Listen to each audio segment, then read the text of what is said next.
Hello. Hopefully. Let's get a bit closer.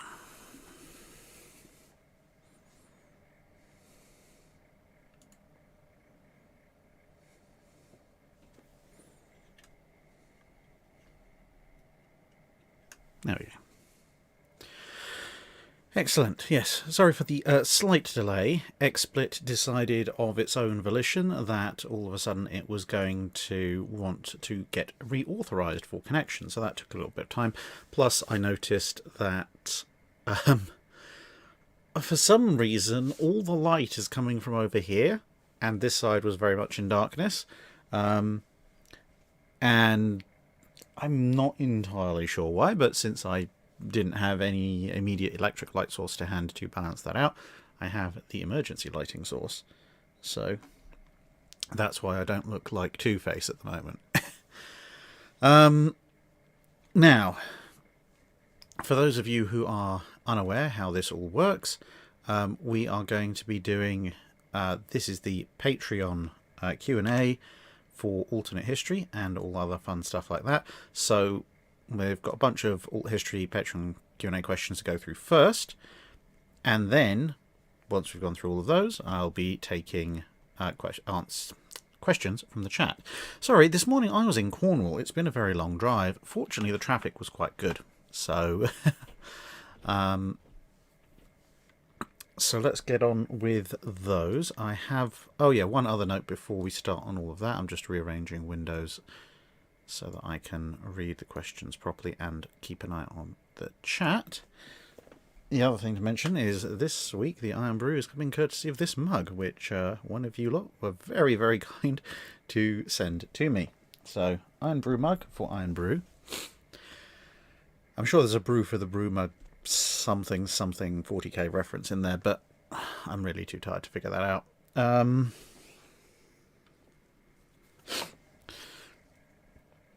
Right, so let's get on with the pre-asked questions. Nuffy Rangel, 6.5 hours. Colin Ware asks, what happens to the naval war if the Americans didn't know about the Midway operation? Would they have played into Japanese plans and sailed in force after the invasion? And if not, could they have mounted the Solomons campaign when they did? Well, I mean, if they don't go after the Japanese at Midway, you could mount the Solomons campaign. I mean, you're still going to have Yorktown, which is a plus. On the other hand, you know, the Japanese are going to have a lot more carriers as well. So, whether or not it would be considered advisable to launch the Guadalcanal campaign is another matter entirely. I mean, in theory, if you don't fight Midway, you've got Yorktown, Hornet, Enterprise, Wasp, and Saratoga. So you have 5 carriers, but then the Japanese get Shikaku and Zuikaku back online, so they still outnumber you, and it's now much more of a fixed engagement. So you could do it. I wouldn't necessarily say it's the wisest thing to be doing. Would they have played into the Japanese plans and just sailed straight in after the Japanese force if the Japanese had hit Midway unexpectedly? Probably not immediately. Because it was knowledge of the Midway attack that led to Admiral Nimitz expediting Yorktown's repairs. If they don't know Midway's coming, then there's no need to rush Yorktown out. And given that the repairs that were going to take quite a while were repairs to her engines, after the bomb hit she suffered at Coral Sea, as and when the information about Midway comes in, she might be in the process of having those engines stripped out, which would make getting her back out again much more difficult. And I don't think Nimitz would have gone to try and relieve Midway with just Hornet and Enterprise. So I think it would come down to what status is Yorktown in as and when the call to go after Midway, because it's under attack, comes in, and what Saratoga doing as well. Because kind of your best case scenario is that after a little bit of delay you might be able to sail with all 3 Yorktowns plus Saratoga. Your worst case is that, you know, maybe you're not actually going to get any anything other than Hornet or Enterprise for a while, and Midway's just going to have to grin and bear it.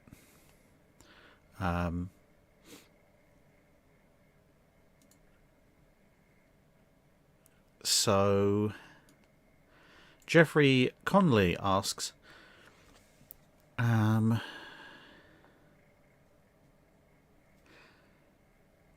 okay, it says, what condition was HMS Renown in at the end of World War II? And if the UK wasn't as badly hit financially in the 50s, instead of HMS Tiger, what if Renown or one of the remaining King George V class were refitted for missiles? Were they large enough to, or were they too worn out?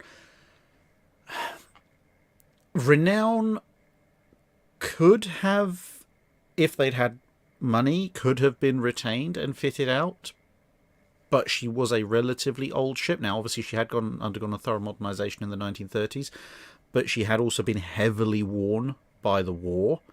So, I mean, there's nothing fundamentally wrong with Renown at the end of the war, but you would have had to take her into dock and basically do another complete modernization again, which would be very expensive.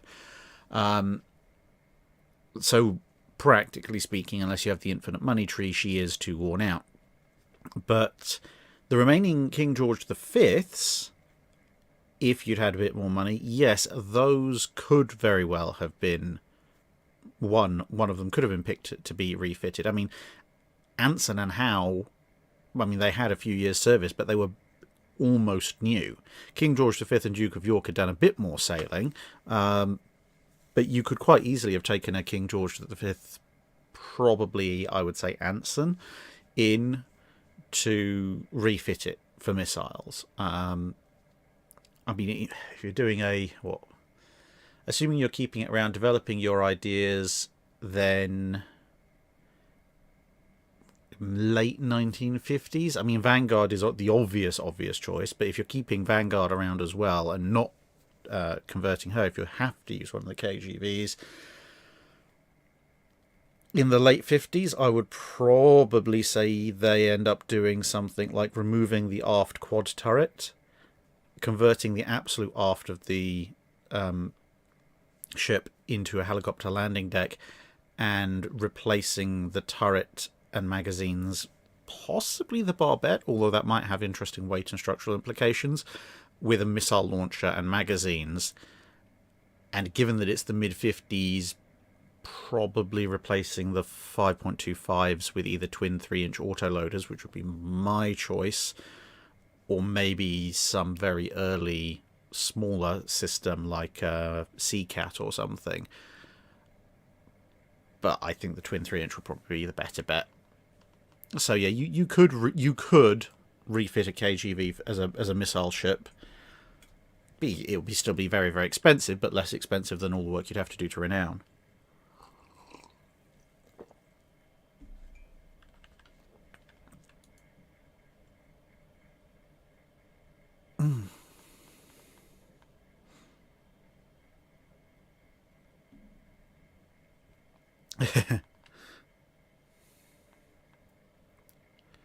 Yes, Daniel Noble, there was an Oberth class instead of the Nebula a little while ago. I am gradually rotating them.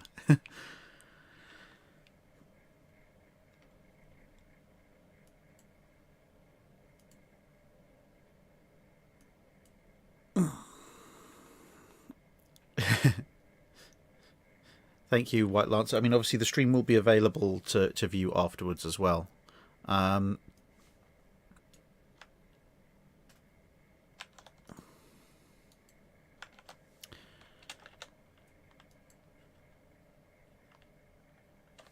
Okay, so Sir Reginald Lee IV. This is quite a long one. Let me see if I can paraphrase it.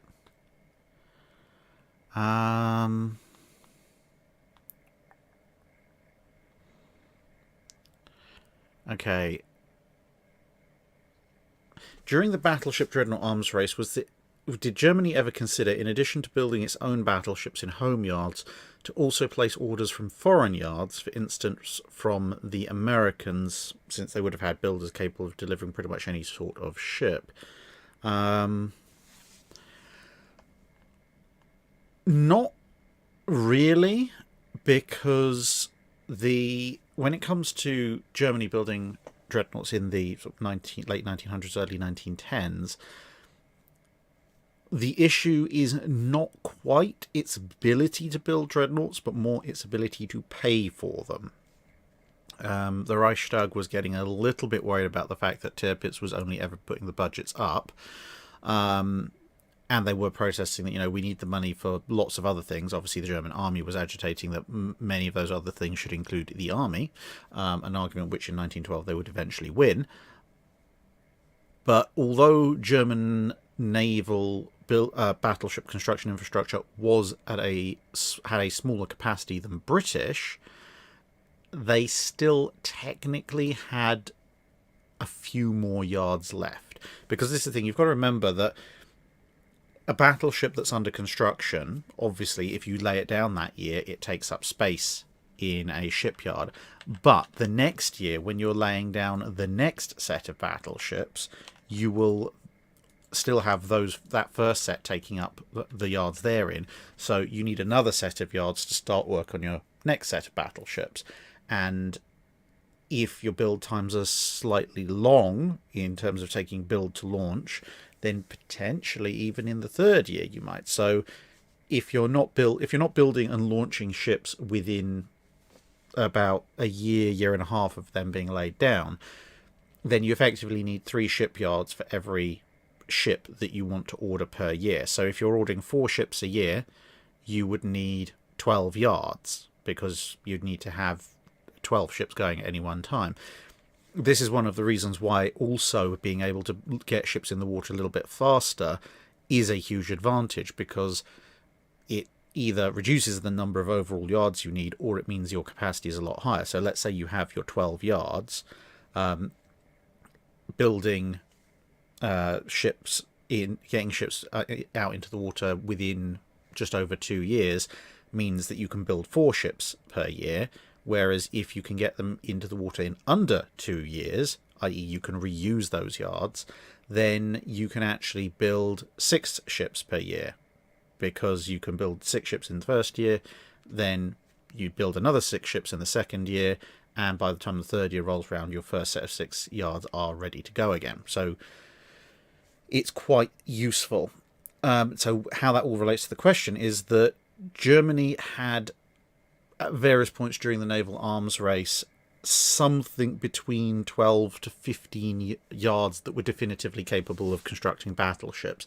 And it's not technically just was the slipway large enough, it's also was things like the heavy crane infrastructure there to build the thing. Because although a lot of the fitting out of a lot of the armour and the guns and things would be done in the fitting out keys, so you didn't need to put those on in the slipway itself, there were still a few heavy lift items that, shall we say, exceeded the normal weight requirements for things like ocean liners that would have to be installed.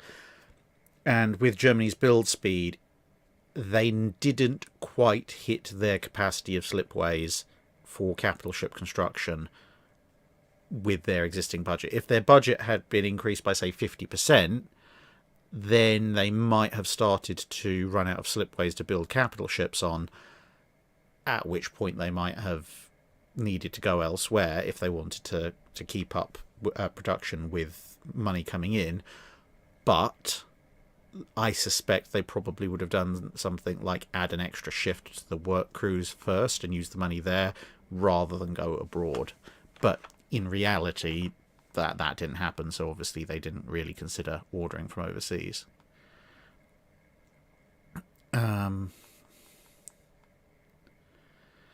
Quickly grabbing one of the questions from the chat now. Bearing in mind, obviously, going through the Patreon stuff first, and then I'll be grabbing stuff from the chat in a big way.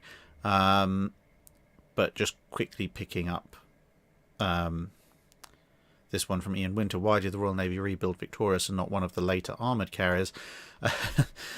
Basically, they had this idea that as one of the older and therefore smaller armoured carriers, Victorious would be cheaper to do, and any mistakes made and then corrected would therefore also be cheaper to run into, and then it could be used as a template for upgrading the bigger ones.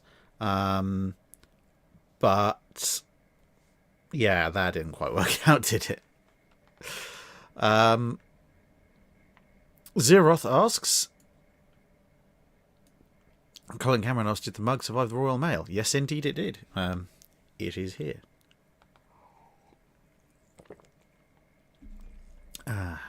Iron Brew. So, Zeroth asks, supposing the Washington Naval Treaty allowed the following. The Japanese Navy get to complete 2 Amagi-class battle cruisers, but have to convert the Congos to aircraft carriers. The US Navy gets to complete 2 Lexingtons as battle cruisers and can convert up to 4 existing hulls into aircraft carriers, so I guess that's not Lexingtons. Don't know what exactly they use, but okay. The Royal Navy gets to retain more capital hulls for parity with the US Navy, and in addition, the Royal Navy can build 3 equivalent Nelson equivalent hulls and can rearm Hood and a Renown for 16-inch guns. My questions are, as most of these changes are optional, who do you think does what, and what would these designs be like? How effective would they be, and who gains or loses in this new arrangement?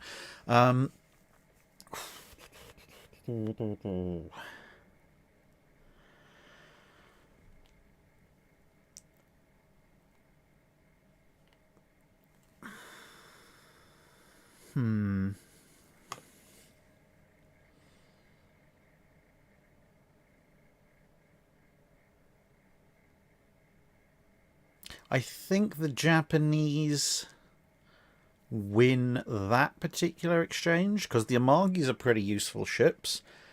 Losing the Congos is going to sting a bit more because you're losing 4 hulls and getting 2, so you have fewer overall hulls, but they are more powerful. But the Congos would make fairly decent carrier conversions. Obviously not necessarily as good as an Amagi, but pretty decent ones nonetheless. So they're effectively getting 4 decent conversion fleet carriers and a couple of battle cruisers. The Americans are getting 2 Lexingtons as battle cruisers. You know my opinions on those. Not particularly brilliant. And they don't have any large battle cruiser type hulls yet. So if they can convert 4 of their existing hulls into aircraft carriers, you're talking about sort of HMS Eagle type conversion. Certainly nothing as good as Lexington or Saratoga. So they probably come out the worst, actually, of all of those. The Royal Navy is getting to add in an extra Nelson. Plus they can retain more capital ship hulls. That's not so good for them in the long term. A 3rd Nelson is good, but if they retain more capital ship hulls in the immediate term, that means once the building holiday expires, they have more sort of dead wood to replace relatively quickly, which might lead to substantially more modern capital ships being drafted in. So that's probably a long-term win for them. Converting Hood and Renown to 16-inch guns I don't think would probably happen, even if they had the option to. But if that's allocated for in tonnage, they might try and leverage that tonnage a little bit elsewhere. So Britain kind of a little bit of a long-term win, a little bit of an immediate win, and some stuff that's not particularly useful for them. Japanese overall pretty good. The Americans are the ones who are losing out in that scenario.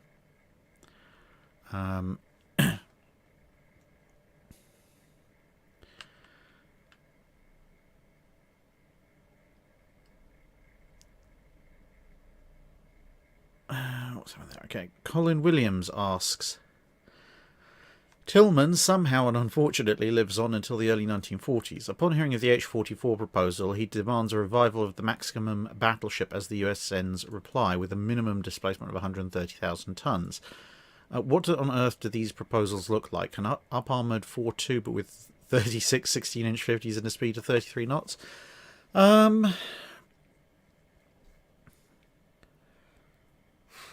Probably not. Minimum 130,000 ton displacement, bearing in mind obviously the new paradigm with anti-aircraft weapons that's involved, and the early 1940s. I suspect what you might see is someone's going to take the Montana design, and I think you're probably actually going to see somebody taking a leaf out of the book of very early US Navy dreadnoughts and incorporating a 5th turret. So it'll be 2 turrets forward, 3 aft, to get 15 16-inch guns. And there's also going to have to be a bit more space put in for machinery as well. So you might see them actually use a lot of that extra displacement and wait to bump it up to 32, 33 knots to keep up with the Iowas, because at this point you're kind of filling in for the for the sheer amount of displacement you're using, and probably then using the extra length from the machinery to have even more anti-aircraft guns amidships. I mean, the big thing at this point is at 130,000 tons, you're either going to end up with basically a pasta noodle, or you're going to end up having to make the ship too wide to fit through the Panama Canal. And I think they'd probably accept that it's not going to get through the Panama Canal rather than end up with an extremely long but extremely thin vessel. And with that additional width and therefore additional stability, I think they'll want the 15, 16-inch guns in the 5 triple turrets, but they're probably going to invest most of that additional displacement into speed and lots of anti-aircraft firepower. So whereas the historical US Navy gun layout, well, at least in the late war battleships, had this kind of step up, step down, step up, step down arrangement for the 5-inch 38s.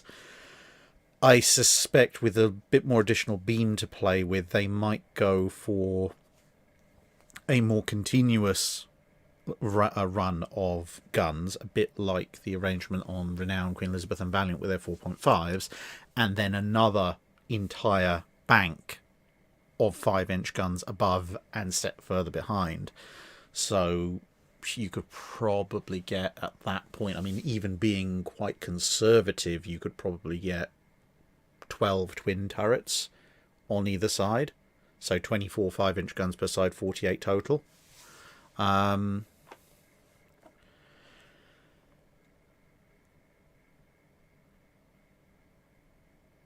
So yeah, I think that's probably where it's all going to go. Chazik said, I think you missed a few Patreon questions. Can you check? I guess I can. Oh yeah, I'm already in my internet browser. That's how I'm coming to you. Here, let's take a quick look. See if I remember answering them all. Da, da, da, da.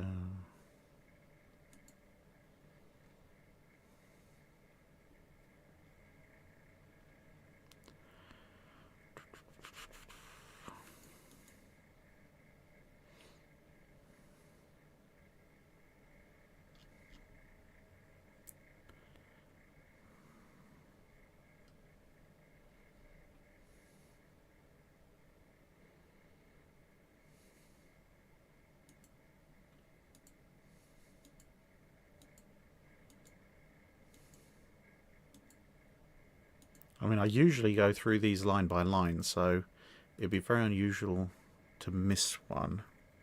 It may well be coming up later on in here. Sorry, there are a lot of questions.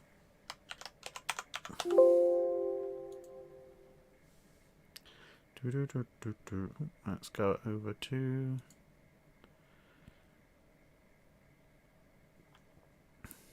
Colin Williams asking, could they reuse a scaled-up quad design from the original Norcal? Maybe, but I suppose I suppose the flip side would be, yes, in theory they might be able to reuse an upscaled quad from the North Carolinas. Someone might do that to humor Tillman, but considering how many of these things, how many ships the US was building, what I described might be something that they're trying to get Tillman to accept, and with an eye to, we might actually want to build this quickly. And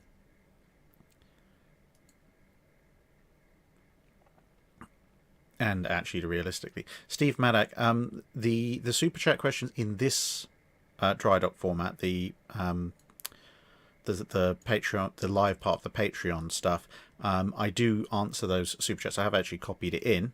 It's just that I have to alternate between the pre-asked Patreon ones and the incoming super chats. Otherwise, we'd never get out of here. So it does take a little while to get around to these things, I'm afraid. I'm just trying to figure out Oh, that's it. S and then Z. Oh. I really need to learn how to do this better. Alright, there we go.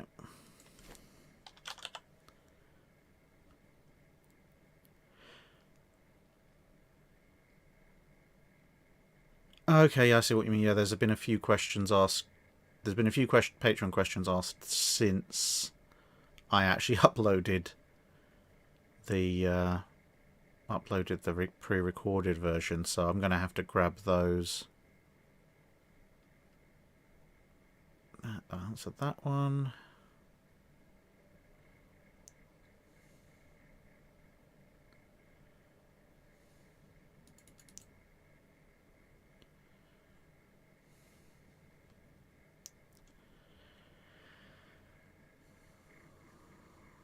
Yeah, so there's a handful of questions there that didn't get answered because they came in late with the recording. Okay, so for those ones, I'm gonna just quickly copy those in now. Sorry, guys, it is a legitimate point that Chaz has brought up there.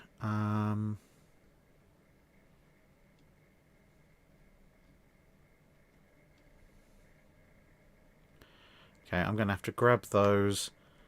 The ones that I can answer at the tail end of this, I will, and the ones that need a recorded answer, I'll stick into next week's Drydock, so they won't miss out. Anyway, let's get back to the main questions. Where were we? Wow. Okay. Everything's moving on so quickly. Dun, dun, dun, dun. Right, October. Nid asks, design 2 pairs of ships to be operated together in missions against anomalies in history. What am I, the SCP Foundation? The ships will need to pass external visual inspection when outside of combat, whilst also able to engage almost anything they might meet. The 2 eras are the mid to late Age of Sail and the Dreadnought era. You needn't worry about making your ships look like any one nation's, but confusing the locals could benefit you.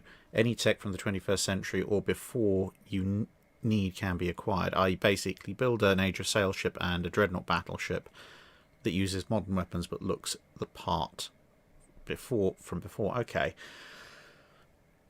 So, I mean, building a Dreadnought-style vessel,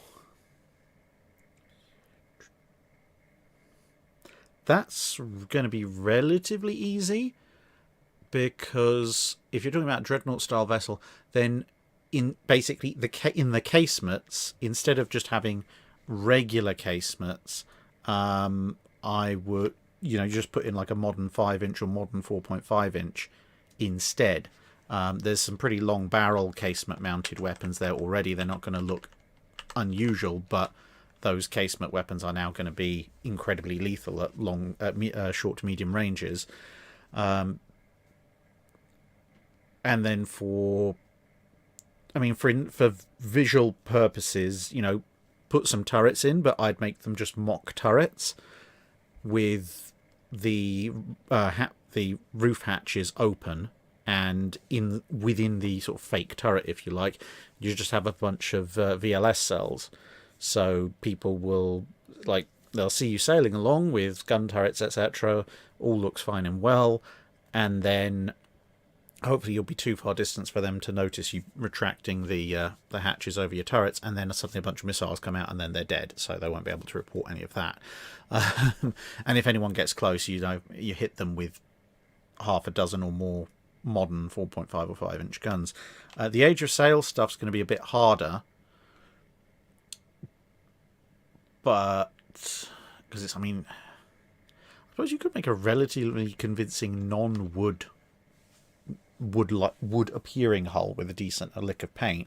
Because I was going to say you could just stick some surface-to-surface missile launchers in place of the gun ports, so you just open the gun ports and let fly with missiles. But then the backblast will probably incinerate everything on the gun deck. But to be honest though, if all you need is weapons capable of smashing up stuff in that period, then you could probably just find some of the shorter barrel late 19th century weapons and fit, obviously, with explosive base fuse shells, and use those, because it quickly annihilate anything of that period.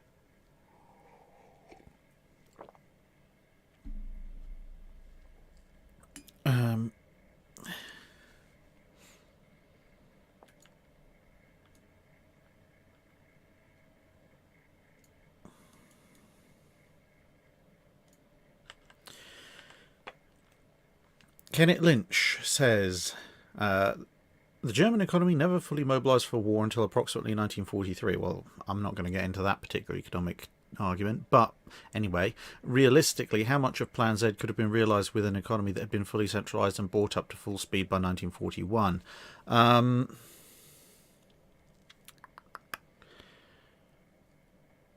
Not much. I mean, the main problem, to be honest, is that even if you, assuming that the war's still starting in 1939, the priorities are still going to go elsewhere. The H-class pretty much have stopped construction very early in the war. As I pointed out multiple times before, Germany just doesn't have the major infrastructure to build that many heavy capital ships by that point. And the Kriegsmarine was somewhat lower on the priority list than the Army and the Luftwaffe. So if we assume for a moment that there was some extra capacity within the German war economy in 1941 that they could have increased output of, statistically they're just going to throw that into producing more aircraft and more and arming and equipping more men, or maybe motorizing their logistics train so it doesn't rely mostly on horses. Those would be the first things that, if I was in charge of the German war planning and I had a bit of extra industrial capacity there, that's what I'd be doing, rather than building, a third Bismarck. Because the problem is with any of the big German ships, building one more battleship or a couple more heavy cruisers basically doesn't actually change the strategic equation much, if at all. You might get a little bit more benefit out of maybe churning out a few more destroyers, but yeah, Plan Z was always more fantasy than reality.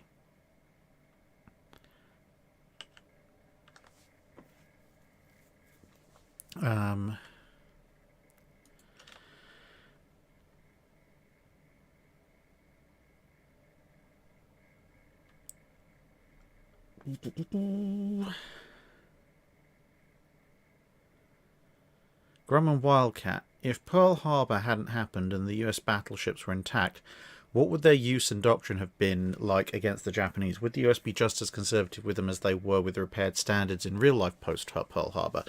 Initially, it probably wouldn't look much different, because Pearl Harbor attacks didn't destroy any US fleet oilers.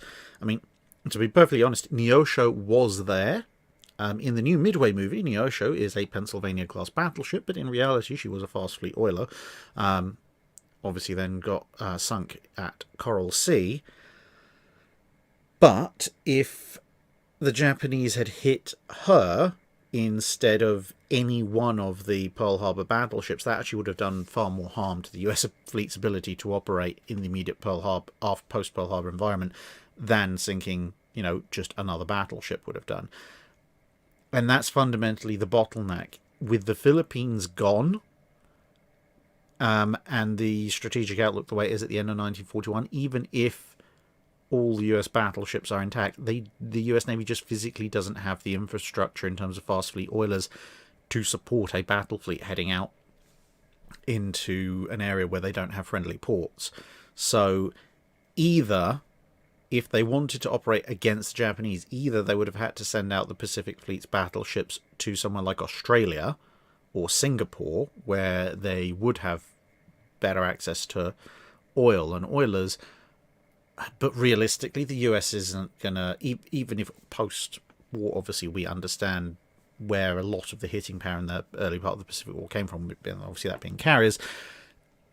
In late 1941, the US isn't going to be sending the Pacific Fleet's battle squadrons to either a British or Australian port. They're just not going to do that.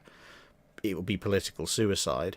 So basically they'd be patrolling around Pearl Harbor, around Hawaii, and waiting for US infrastructure to supply enough oilers for them to be used as bombardment forces, which means probably by mid to late 42 you might see some of them beginning to sortie out as distant support and maybe the occasional shore bombardment duty in places like Guadalcanal. Towards the end of the Guadalcanal campaign, some US old standard battleships were kind of hanging around in distant reserve. Basically, it's just going to be that, just with slightly more of them available.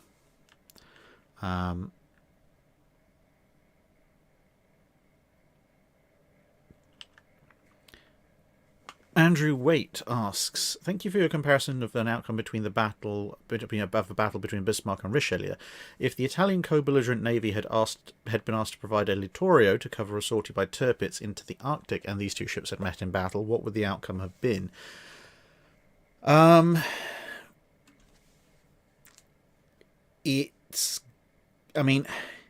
In those circumstances, in the realistic World War II circumstances where that may have happened, the advantage, although on paper the Littorios are a superior design to Bismarck and Tirpitz, in that scenario Tirpitz is going to have the advantage, because Tirpitz, by what we're talking probably 1944, is going to have German radar, German fire control systems, including radar-directed fire control to a certain extent. Unless the Allies have done a crash modernization of the Littorio, it won't have any of that. So the Germans are going to have a sensor advantage. Plus, again, unless the Allies have started manufacturing new shells for the Italians and somebody's maybe picked up on some of the other issues with the Italian gun barrels, the guns themselves are not going to be tremendously accurate. Now, if Tirpitz is trying to sneak around, and maybe some of the Allied escorts manage to point out to Littorio that, hey, Tirpitz is trying to sneak around, and you end up with a situation a bit like Duke of York ambushing Scharnhorst, where you get a close-range firefight between the two, where the inaccuracy issues for the Italian guns are less of an issue, and it's now close enough, that both sides' visual rangefinders will be working just fine, then the Littorio would probably overall have an advantage. But in the overall weather conditions of the Arctic, I suspect the cards are realistically in Tirpitz's hands at that point. See, the advantage that Richelieu has is that she doesn't have some of the bigger intrinsic weaknesses that the Littorio has with things like hilariously inaccurate guns by the time she's actually realistically in service, because all of her shells get replaced and she does get a full-on refit by the time she's back in service with the Allies. She's pretty much on a level technologically with most of the more recent and more recently refitted Allied battleships, which can make a huge difference.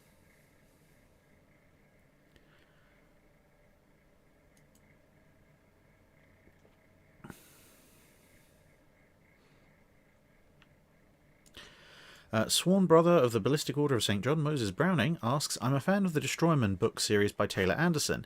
If you haven't read it, which I haven't, it features a pair of Wicks-class destroyers running into a storm during the Battle of the Java Sea and emerging in an alternate world where the KT extinction event never happened. So does that mean dinosaurs? The series also features the battle cruiser Amagi, in which in-universe was completed and entered service with her main battery downgraded to 10-inch guns, presumably to slip her through some Washington Naval Treaty loophole, which also came through the same portal, becomes a major antagonist. Suppose such an alteration happened in real life. Would she be of any value to the Japanese Navy as a heavy scouting or screening unit or a high-speed cruiser killer, or would they have been better off scrapping her on the slipway and saving the steel for something else?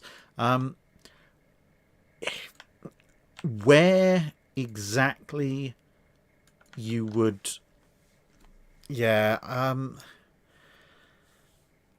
where exactly she would be classified is the problem, because the thing is, under the Washington Treaty, cruisers are defined as ships with guns up to 8 inches. Therefore, logically, anything bigger than that, including 10 inches, would make it a capital ship. It's also, even with 10-inch guns, is still going to be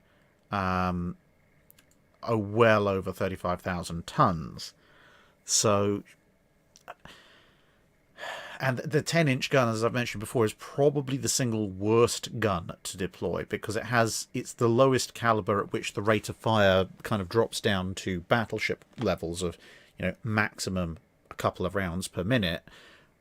But also, because it is at the lowest tier of capital ship gun levels, it has the least firepower. If you drop down an inch to 9-inch guns, you have a marginal drop in firepower, but the rate of fire goes up massively. And if you kick the caliber up an inch or two to 11 or 12-inch, your rate of fire doesn't suffer particularly, but your killing power goes up quite a lot. So, yeah, I don't think in that format she's of much value to anybody. She's value to the Allies because she's meaning that Japan can't have other good ships or better ships, because she's effectively just burning capital ship tonnage for not really having any real benefit. So yeah, they'd probably be better just having scrapped her on the slipway if that was the format. Information Mimic, do you have any plans for some videos on when the Russian fleet is a bit more competent than 1904 or 5? Yes, there's... I've got at least 2 scripts in the work, one of which is going to be looking at the exploits of the Russian Black Sea Fleet against Goeben and others in World War One. That's quite interesting. They do pretty well. I mean, Goeben ends up actually withdrawing from a fight with 3 Russian pre-dreadnoughts. I mean, yeah, there's 4 there, but one of them doesn't really do much. And then I've got at least 1, maybe 2 videos planned at some point in the next couple of years on the German attacks into the Baltic, where, amongst other things, you get the Battle of Moon Sound, where Slava which again another Russian pre-dreadnought, drives off 2 German dreadnoughts before getting gradually picked apart later on. Which is quite amusing considering that Slava is the last survivor of a class who's most famous for losing 4/5 of their class at Tsushima.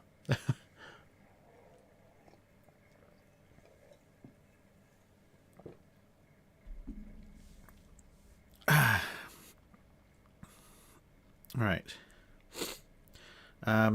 Steve Maddock asks, at what year and specific battles in World War II did radar-guided naval guns change the paradigm of about 5% hit rates?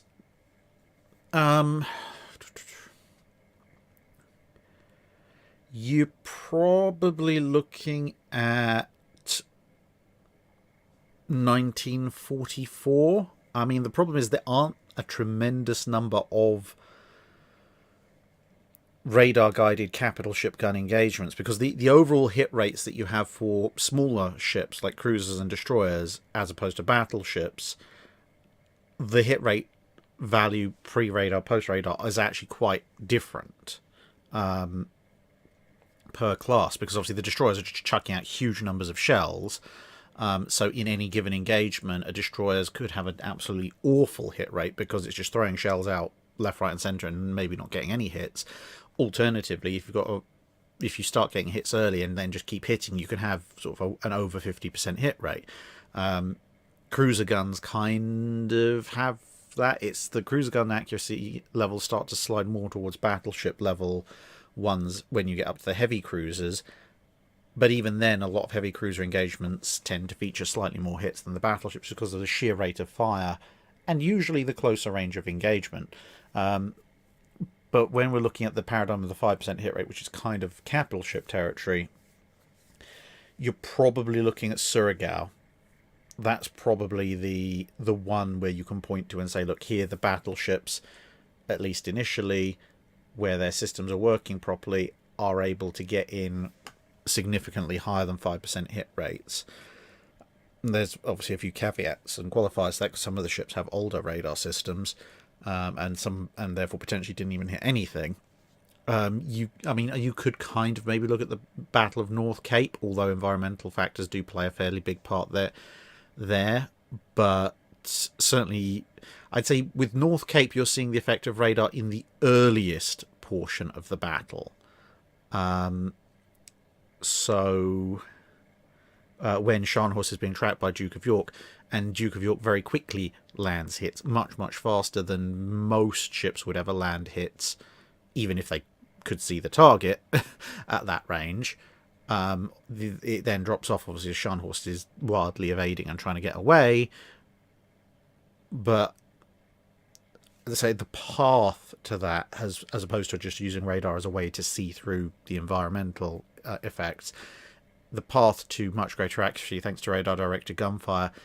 I mean, obviously it's starting as soon as radar's brought in, but it's really starting to ramp up in late 43 and then early 44 if you go by engagements.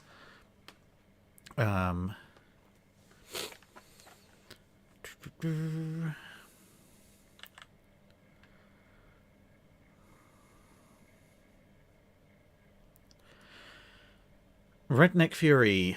Extreme beam-to-length ratios and bulbous bows are known things by the 1930s to produce high speed. Why was it only the Iowa class that used both of these concepts at the same time? Bulbous bows... Full bulbous bows are introduced in stages. There's some kind of partial paradigms for that even in World War One. But the full bulbous bow, obviously, you see on things like Yamato and Iowa. The extreme beam to length ratio, obviously, as you mentioned, is another thing that increases speed. The problem, basically, the reason for Iowa probably being the first one to combine them in full is circumstance. No one post World War One builds any battle cruisers, which are the ones that would have the extreme length to beam ratio, with the possible arguable exception of the Dunkirks, and the Dunkirks don't have a Panama Canal width limit to worry about, and they're relatively small. Everybody else isn't quite as constrained in terms of what they can do with their whole form as well as their width as the US is. Thus, you get various ships that are pretty fast but don't exploit a full-on bulbous bow. So yeah, it's just a matter of circumstance. People don't build battleships with an extreme length to beam ratio because that extends the citadel, which makes them way more, which tends to obviate any advantages in speed you get from that change. So yeah, I mean, because the thing is, there are costs involved. Extreme length to beam ratio makes you less agile, for instance. Bulbous bows can, if they're designed to help you with top speed, can actually negatively affect your fuel efficiency at lower speeds. So there are trade-offs to be made, and so you would only ever make those trade-offs if you absolutely had to, and nothing had given you, and you hadn't been given another choice. Which for the Iowas, they pretty much hadn't, because they had to get up to like carrier escorting speeds, whilst also just about fitting through the existing Panama Canal restrictions.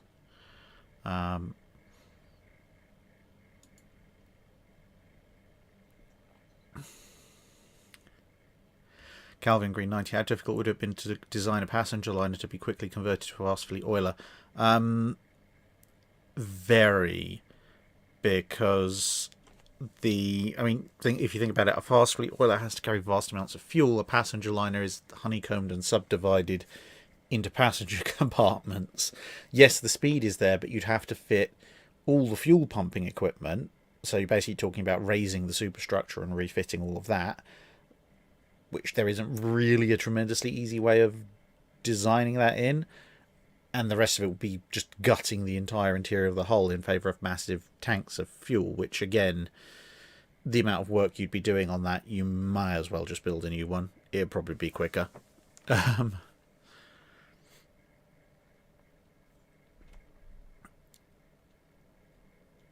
Miko Leitner, how could the Japanese have made the Pearl Harbor strike hurt the US Navy the most with their two waves of planes with the same or alternative possible payloads?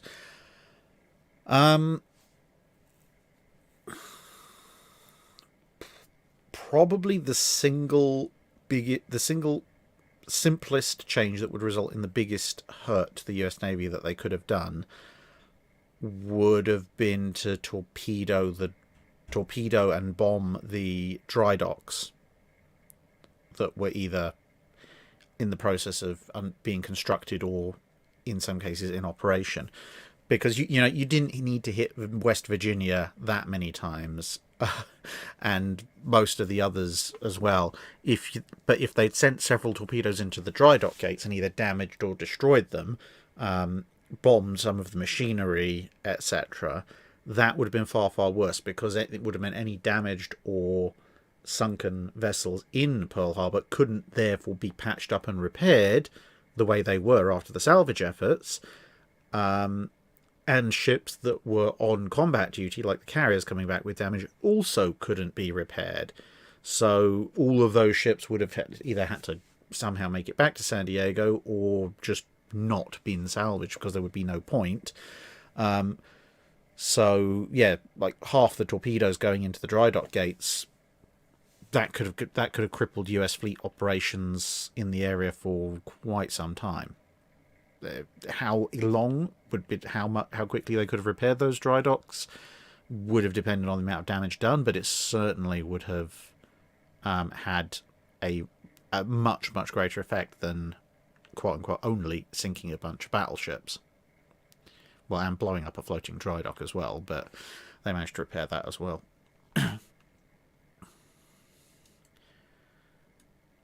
Golf 2428, if you could switch 2 or 3 battleships in each navy with another, what would you switch and with who? Well, obviously, since I am British, I am going to want to make the Allies win more. So,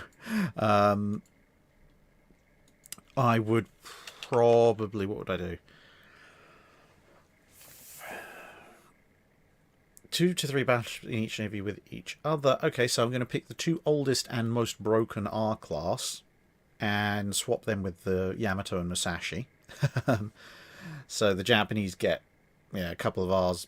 The Royal Navy gets Yamato and Musashi. I bet you they'll love that. Then what can we do? Let's swap.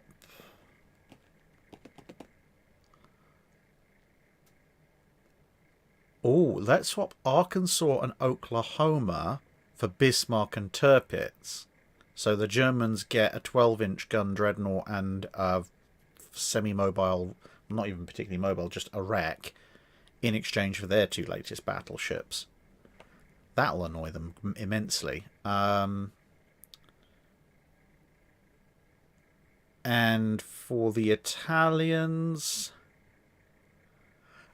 yes. For the Italians, I'm going to give them Jean Bart and Clemenceau in exchange for Littorio and Vittorio Veneto. So the French end up with a couple of Littorios, with the caveat that I'm going to make them free French, and the Italians get 2 incomplete Richelieu's. Information Mimic, yes. Schnellbooter and the like I will be covering at some point. Salty Viking 10,022, what are your thoughts on the videos The Fat Electrician reviews USS Texas and The Fat Electrician reviews the Iowa class? Basically, just as a general point,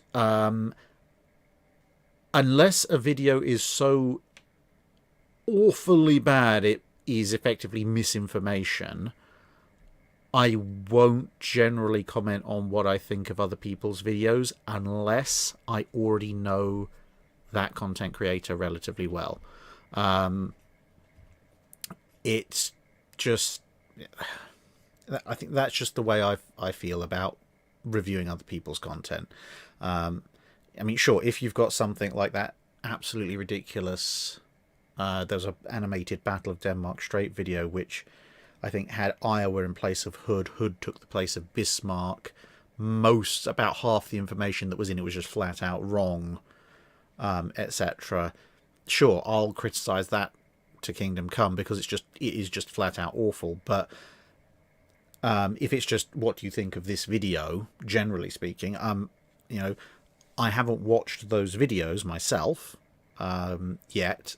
But even if I did, and I probably will at some point, the thing is, like, if someone asked me, well, what do you think of this video about military history visualized, or military aviation history, or Dr. Alex Clark, or whatever, I know those content creators to greater or lesser extents. I can talk with them offline, and so if I say yes, or like, yeah, I like this video, or I think you could have done this better or not, they can appreciate that coming from me offline as well as me saying something publicly.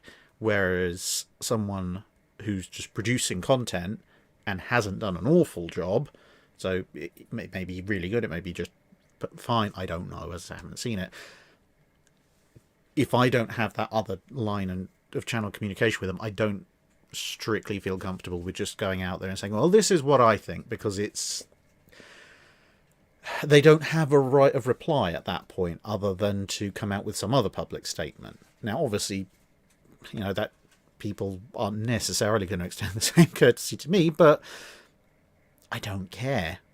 If people who don't know me want to just rant off in public about my videos without, contacting me and saying, I think you got this wrong or right in a polite and constructive manner, fine, do that. You're just not a particularly nice person if you do.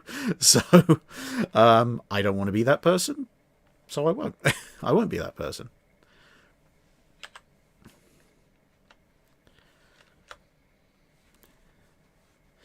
Yes, Gregos, I did voice the Kamchatka.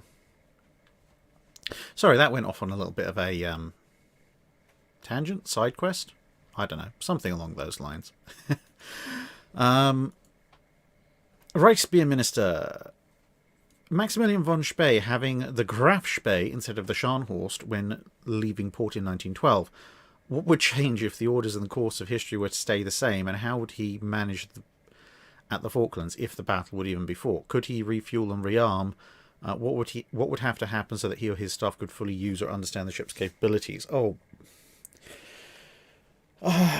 Putting a diesel-powered warship... I mean, okay, fair enough. The Germans were experimenting, and I'd stress experimenting with diesel engines in the immediate pre-war period. But putting a diesel warship like Graf Spee and then with, 1920s, 1930s technology, sending her back to 1912...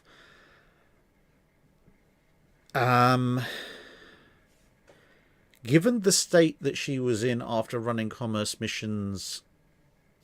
raiding missions for a few months,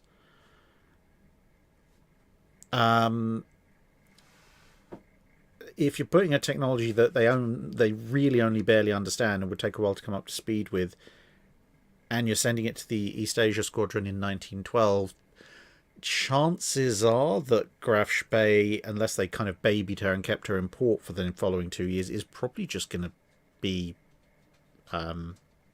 non-functional by 1914. It'll just be broken. Rearming, sure, there's 11-inch guns pretty similar to the ones they've already got. Rearming in the overseas is no, that's going to still be a problem, the same as it was for Graf Spee's historical ships. Refuel, well, he's got the onboard fuel processing plant, so as long as that's working, and he can, well, even then, to be honest, 1912, 1914, where's he going to find fuel oil? That's going to be a lot harder for him to find in the Pacific than coal at the time. So yeah, I'm afraid that if you gave him Graf Spee shortly before the Battle of Coronel or something, that is something. But if you give it to him in 1912, it's just going to be it's just going to be a pretty dock fixture by 1914.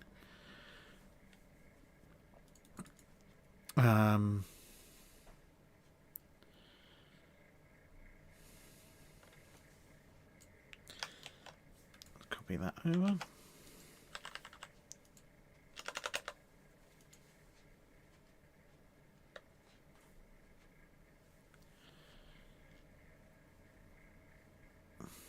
David S. Cameron, have you ever visited the famous camel-laird shipyard in Birkenhead? I've stood across the water from it. If you see my Western Approaches Command video, you'll see I actually was. I stood on the Liverpool side of things and gestured out and pointed it out whilst a ship came past. So I've been near it, but I have not been in it or massively close to it.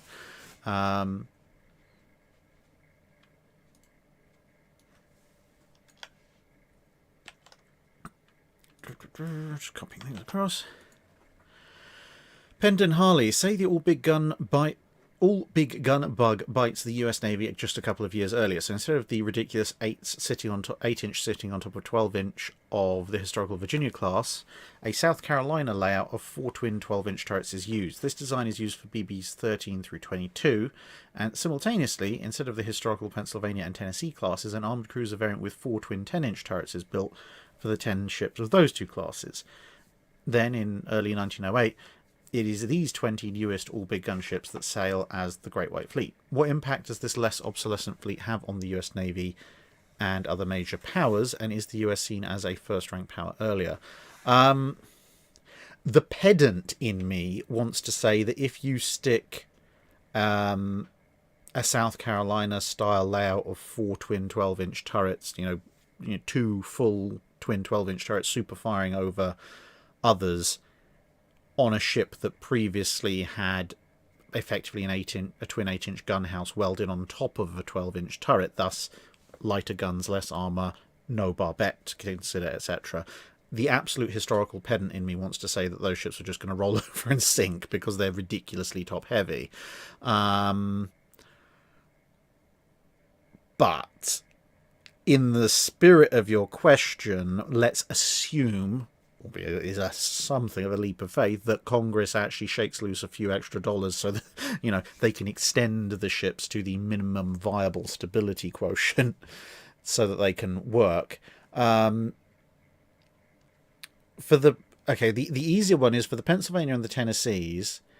It's going to depend on the layout, because 4 twin 10-inch turrets, again, more plausibly, you might see them with a pair of twins fore and aft and a pair of twins on either side, giving a 6-gun total broadside. That in and of itself probably wouldn't be seen as a massively dramatic revolution, because you've got a bunch of ships like some of the British armoured cruisers also being built capable of putting up a 6-gun 9.2-inch broadside. If they do a miniature South Carolina, so they get an 8-gun broadside, that is more concerning for most people. But if they manage to get the kind of an all-big gun, 8-gun broadside, minimum viable quotient, pre-dreadnought, then the impact of building those ships is going to be very impressive, because you're effectively doubling the firepower of battleships. So each of those battleships is technically worth 2 of the previous ones. And so in terms of absolute force, the US is going to be worked up to a higher level as a naval power sooner, yes. On the other hand, you are going to run into the problem that whilst they will have firepower, they are still limited in speed and size, so that as and when Dreadnought comes along, which may be a few months earlier in this case, Dreadnought sort of moving things up the scale to exceed 20,000 tons and going up to 21 knots instead of 18. Well, you kind of see what happened to the South Carolinas themselves. The US actually, by World War I, had moved them off mostly to operations heading up the pre-dreadnoughts. So it would give the US its kind of place in the sun in terms of the rankings of great powers a little bit earlier, but in terms of overall long-term impact, the advent of true dreadnoughts is still going to leave them behind, albeit that they would be more capable than almost anybody else's pre-dreadnoughts, at least once somebody set them up with direct firing and so forth.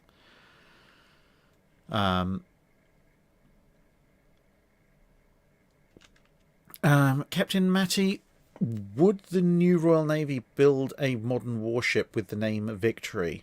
No, they wouldn't. Mark Bass, yes, we are basically still doing pretty much mostly the Patreon stuff now at the moment. No, because HMS Victory is still a commissioned warship, so you would have to decommission a Victory, and the Royal Navy's not doing that anytime soon.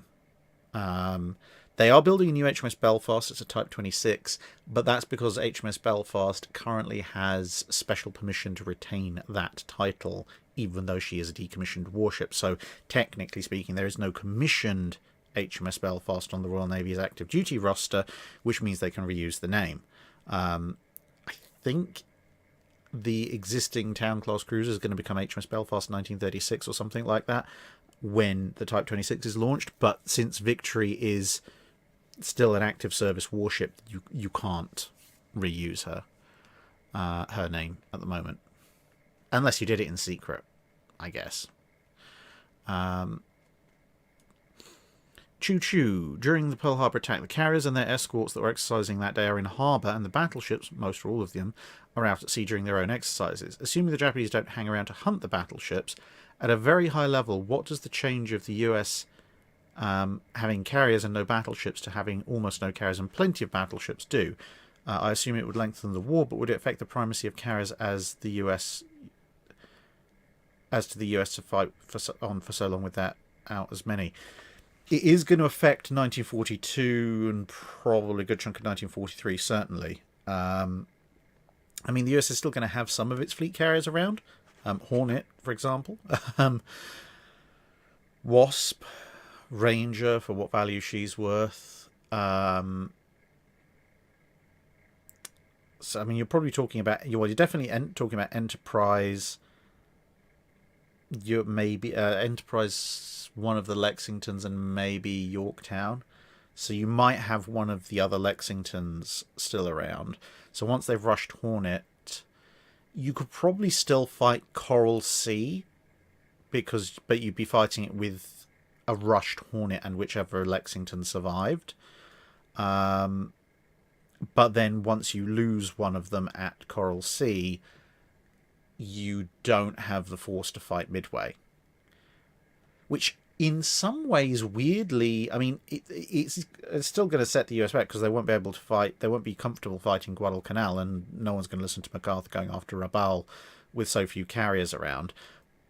But the battleships are too slow and actually too many to put a meaningful force together with the Philippines gone and all of that. So they're still stuck mostly doing defense duty.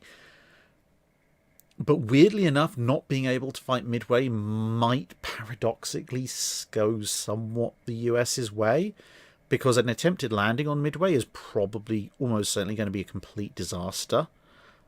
Even if somehow, maybe by blockade, they force Midway to surrender, it's still going to be a complete mess for the Japanese.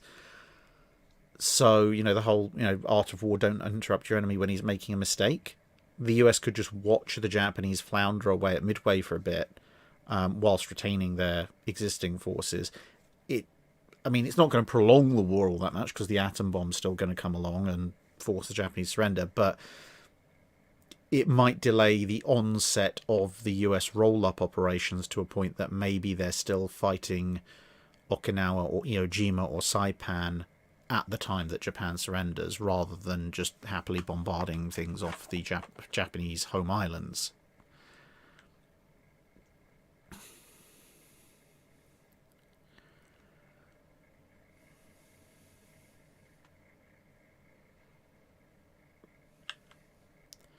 Meatwad, have you ever played Axis and Allies War at Sea? No, unfortunately.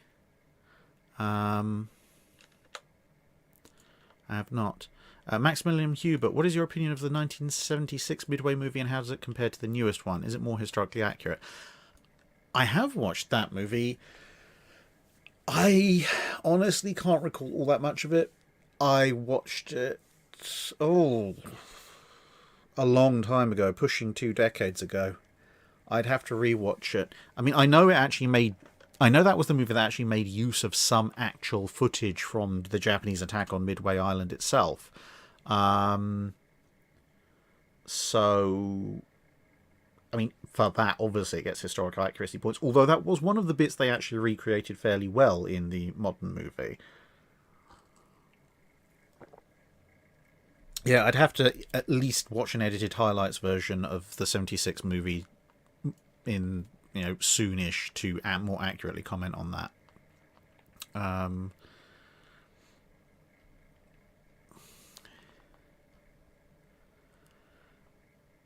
Ninja X Alpaca, how much of an impact would Allied navies have had in Operation Unthinkable against the USSR?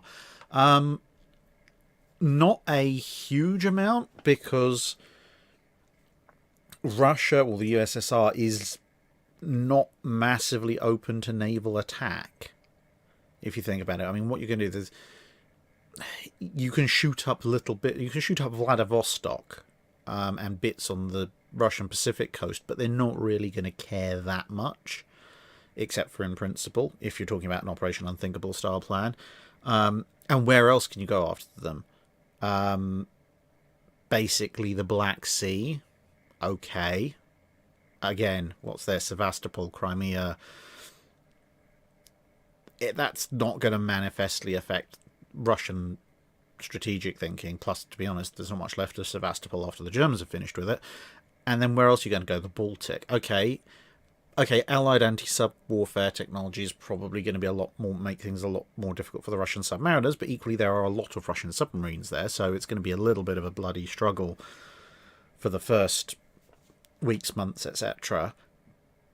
But even then, gunfire support can only get you so far when you're operating against a country the size of the USSR, which is mostly land-based, and even carrier airstrikes have a limited range. And unlike going up against Japan, you're going up against, the Red Air Force. There's a lot of them. It doesn't add a tremendous amount compared to, the Allied air forces in Europe. So their main benefit would probably be in terms of the Allied navies, would be in allowing logistics and supply routes once they've cleared the seas to keep up with the Allied forces, assuming that the Allied forces are advancing. At least the coastal forces, they could keep them supplied, and the extra air cover would probably be appreciated until you run out of sea and the fighting moves further inland.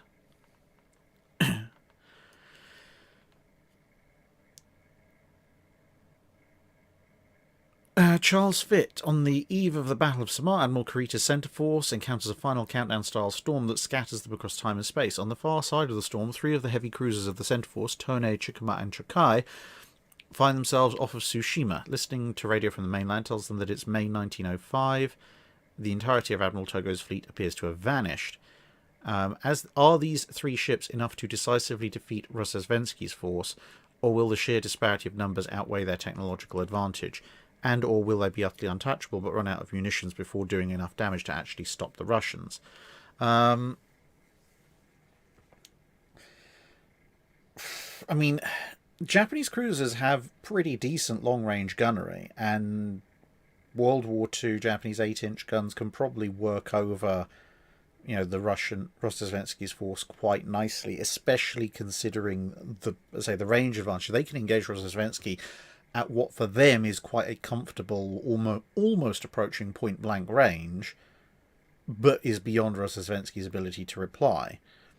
So they can do a fair amount of damage that way, and they've still got batteries of long lances, which again they're going to be launching at what for them is practically close to point-blank range. And it's only going to take one long lance to put a 1905 or earlier pre-dreadnought down. So if they play their cards right, then yes, they probably could not defeat every single one of Rozhesvensky's ships, but destroy more than enough of them to make the rest of them surrender.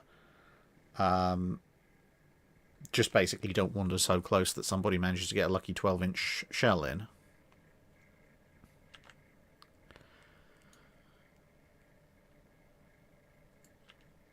Wayne Borean asks, turret swaps. In other words, ignoring the current machinery, could a different turret with different guns have been fitted at the time of production of various ships? So if we stuck 3 Furious-style turrets on a King George V or a Revenge, i.e. a World War I era vessel, or in a really wild flight of fancy on the 13.5-inch ships,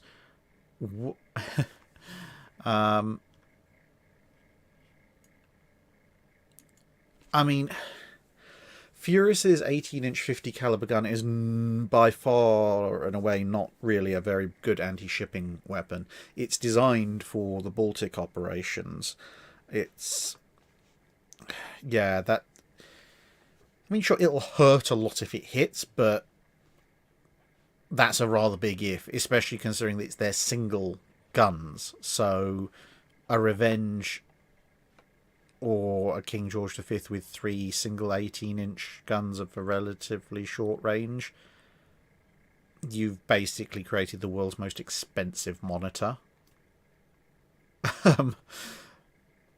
It's not really a practical thing at all. I can't think of anything you would use it for other than one of Churchill's possibly slightly crazier ideas for supporting the Baltic operations. And the same with the 13.5-inch gunships. For all of the various things it is, the Furious's 18-inch guns are not good anti-shipping weapons in anything other than their size.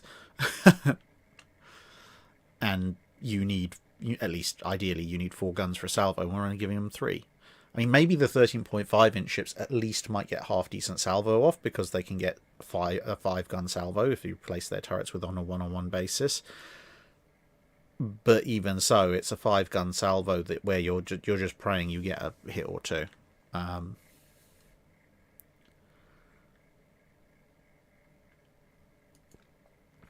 Todd Webb, the timing wasn't right for it, as Greece wasn't in this early in the war, but hypothetically, if Georgios Avarov had been escorting an Indian Ocean convoy and come under attack by Graf Spee, does the old armoured cruiser have a chance? This I actually had to take a good long look into, because on the surface I thought, no, of course it doesn't. And then I actually started looking up the specs of both Avarov's armour and its guns, and hilariously enough, Avarov is, even accounting for differences in material quality, is better protected than Graf Spee. And its guns, again, relatively old, but have a relatively decent chance against Graf Spee's armour. Now, obviously, the 11-inch guns of Graf Spee are still going to hurt quite a bit. So I think it would come down to basically, what it's going to come down to is the detail. Avarov, on paper, has the capability to hurt Graf Spee quite badly, and has the armour to hang in the fight a fair bit as well. So, and in a knockdown, drag-out fight, Avarov has more guns in different places than Graf Spee does. So if they're knocking out each other's armament at the same kind of rate, Graf Spee will run out of guns before Avarov does. It basically comes down to the fire control systems. Had, at that point in the war, had the Greeks fitted Avarov with a relatively modern fire control and rangefinder system, because if they did, and it can therefore roughly go toe-to-toe with Graf Spee in terms of gunnery accuracy and range competition, there's a not insignificant chance that Avarov actually might well win. Not 100%, but there's certainly a decent chance of it happening. But if it doesn't have that fire control equipment, then Graf Spee can just sit beyond its effective range and bombard it until it stops moving.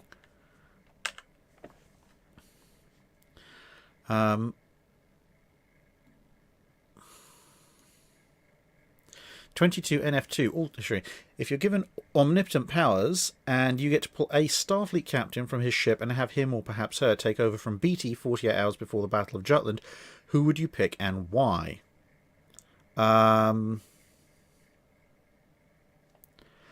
Much as I'm overall not particularly impressed with the series, I would actually pick Captain Lorca from USS Discovery. Because you put him in charge of battle cruisers instead of Beatty, and he's told your job is to sail out there and kill things. He'd just be like, great, when do I start? Can we leave early?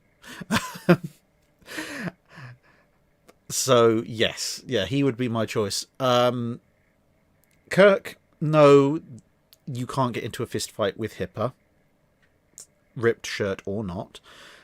Picard, the Battle of Jutland is not the best place to be giving a long and inspiring speech or trying to negotiate. Again, Hipper's not going to listen. They only have tea on board the battlecruiser fleet, so Janeway is going to run out of coffee and murder everybody before they leave. Sisko might be a good backup choice, although he would have a somewhat annoying propensity of at least trying to talk to the Germans before shooting them. And then, I mean, who else have you got? I mean, that's the major ones. Archer, like season 4 Enterprise season 4 Archer maybe would be a good competitor with Cisco for second place, but yeah, Lorca would just run in and just kill everyone immediately. Grey Ghost, yeah, Jean-Luc Picard can fight very well when push comes to shove. The problem is he would wait until push came to shove. Lorca is the kind of person who has the expertise and the killing nous to actually exploit the British battlecruiser's range advantage. Picard would be, waiting until Indefatigable blew up before returning fire.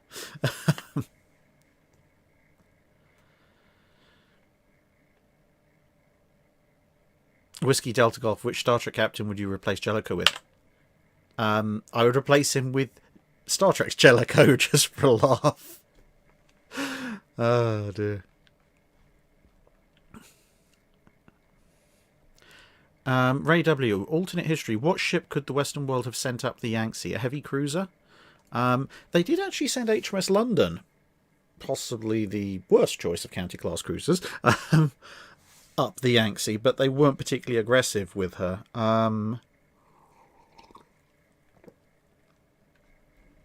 To be honest, if I was going to pick any single ship to send up the Yangtze during the Amethyst incident, I'd probably pick a Brooklyn-class cruiser, just because I'd, forget everything else. Saturation bombardment fire with 6-inch guns from a Brooklyn, that'll send everybody running very quickly. Technically, an Atlanta might have a slightly higher fire rate, but a Brooklyn can actually bring one more gun to bear, is bigger, better protected, and its guns do more damage.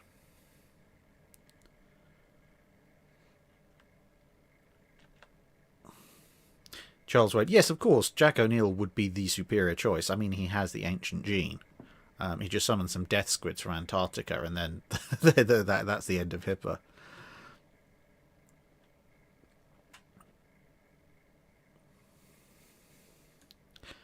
Sherman 112.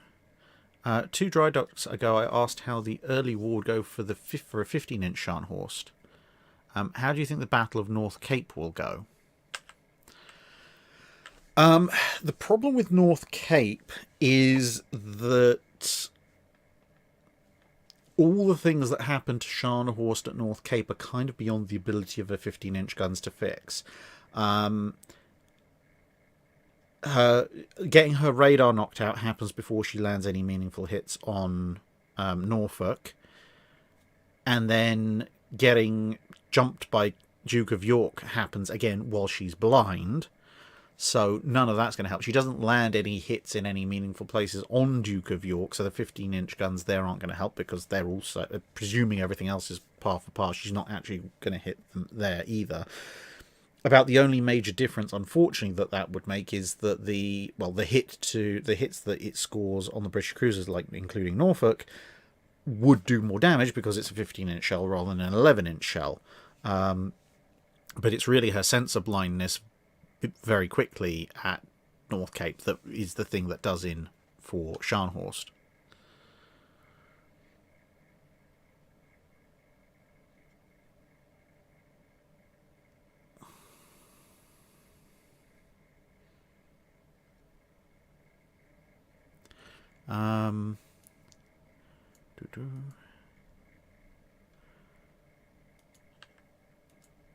Waldo 739. It's 1933 and Ernest King has just been promoted and is now Chief of the Bureau of Aeronautics. On his first day as Chief, he walks into the office, goes to his desk to find a folder laying on it that contains 6 photographs. 6 photographs that you have put there through time and space. What 6 photos would you put in the file? They're 11 by 8 inches, can be colour and black and white. Photos may not be of maps or technical documents of any type. No names or anything are allowed. Names of ships and such will be whited out along with hull numbers. Nation flags will be left. The only things that can be on the photos are times and dates. Okay, well, one of those photos is going to be a photo of Pearl Harbor with time and date. I'm pretty sure he'll twig to what that means.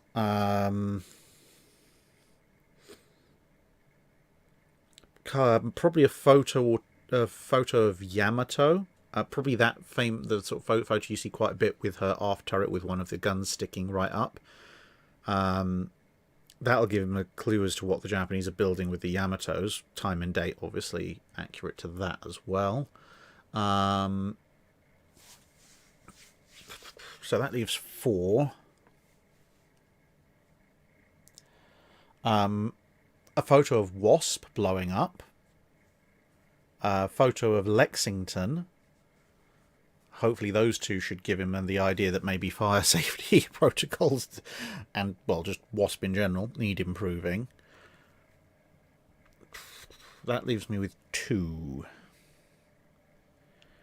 2 more.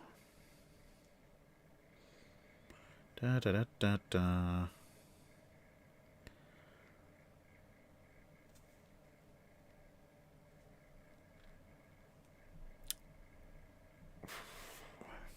What can we do with 2 more photos that Admiral King's going to... a photo of Enterprise's 20mm Orlecan line of death. That'll get it. That'll kickstart his ideas for that. There aren't really any photos of Devastators going down, so can't really avoid that one.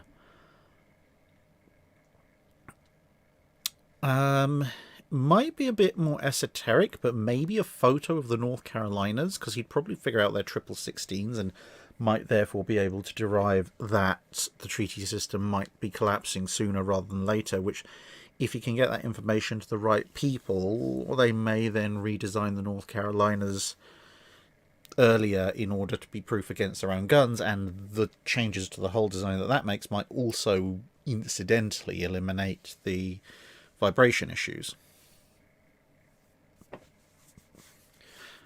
Oh yeah, Kevin Kenley pointing out a photo of a kamikaze attack. My only concern with that is that a photo of a kamikaze attack in and of itself, that just shows that an enemy plane has rammed a ship,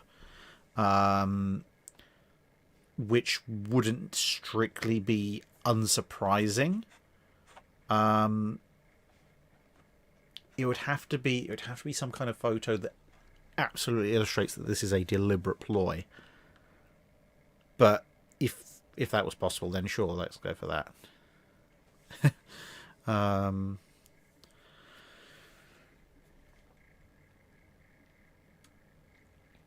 Firemind, for the month of November, I'd like to know what would you think would happen if, in the Atlantic, if the US and Japanese ended up on opposite sides of World War II, and the US is trying to send supply convoys to Germany and Italy.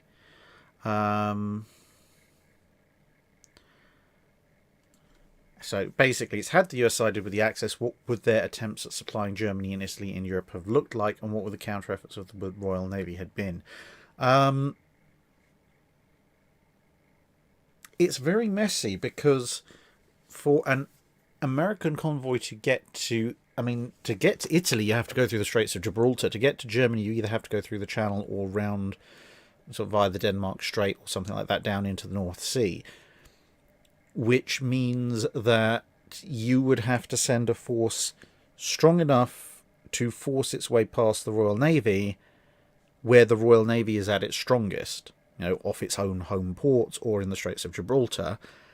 And you won't really be able to... maybe if you take some oilers with some of your precious oilers with you, but generally speaking, you're not going to be able to take destroyers with you, or maybe only a few.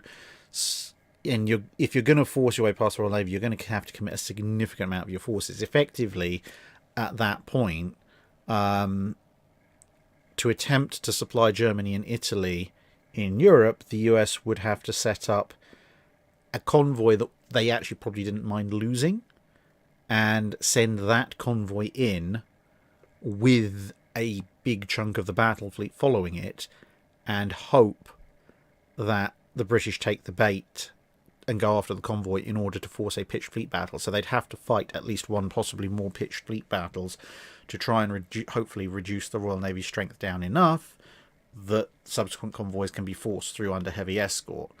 Of course, the dice roll of that is that if the fleet battle goes badly, then they won't be able to force the convoys through. But they could do it if they, stop because if the Royal Navy is fighting Italy and Germany, they're going to be losing ships. So if the US builds up its fleet first, while the Royal Navy is losing vessels, they could come up with a numbers advantage such that, you know, they could force it through and reliably win a fleet battle, but it is going to take some time to do so.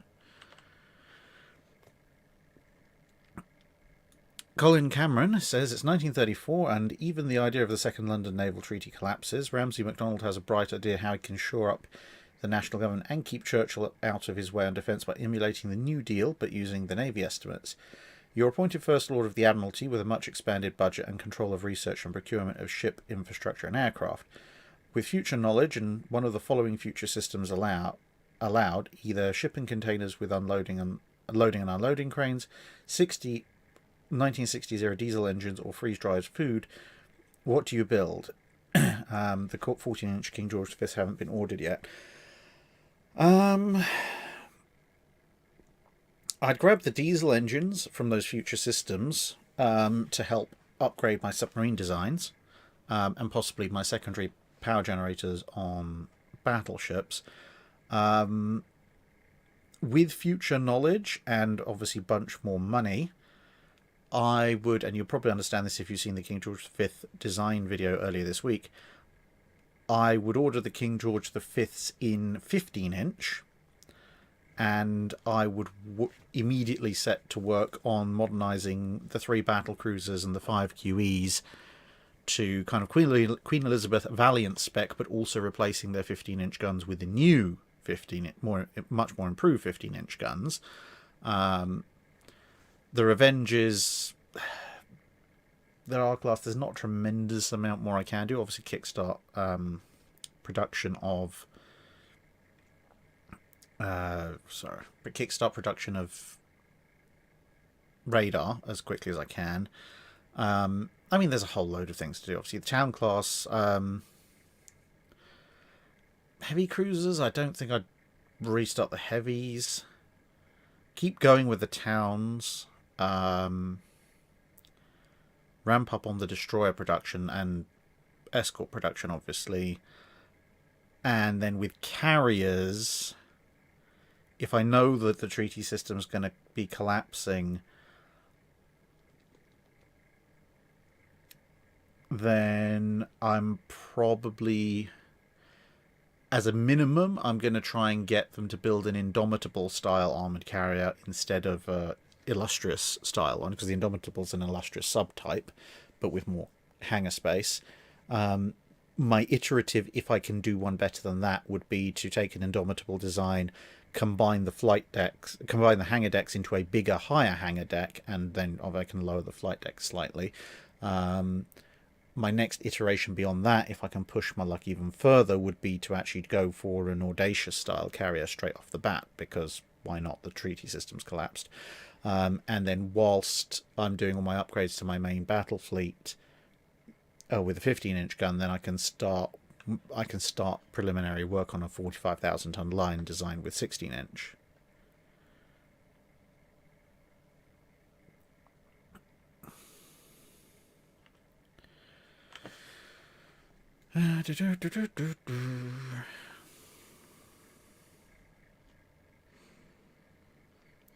Christian Slot Hulk. A time-travelling conjurer of warships shows up at your doorstep and asks you if she should send back in time either the Royal Navy of September the 1st, 1945, plus the Lion class as laid down and realistic upgrades, and HMS Vanguard as commissioned back to Scapa Flow in September 39, or the US Navy of September 45 and whatever cruisers that were being built back to San Diego in December 41.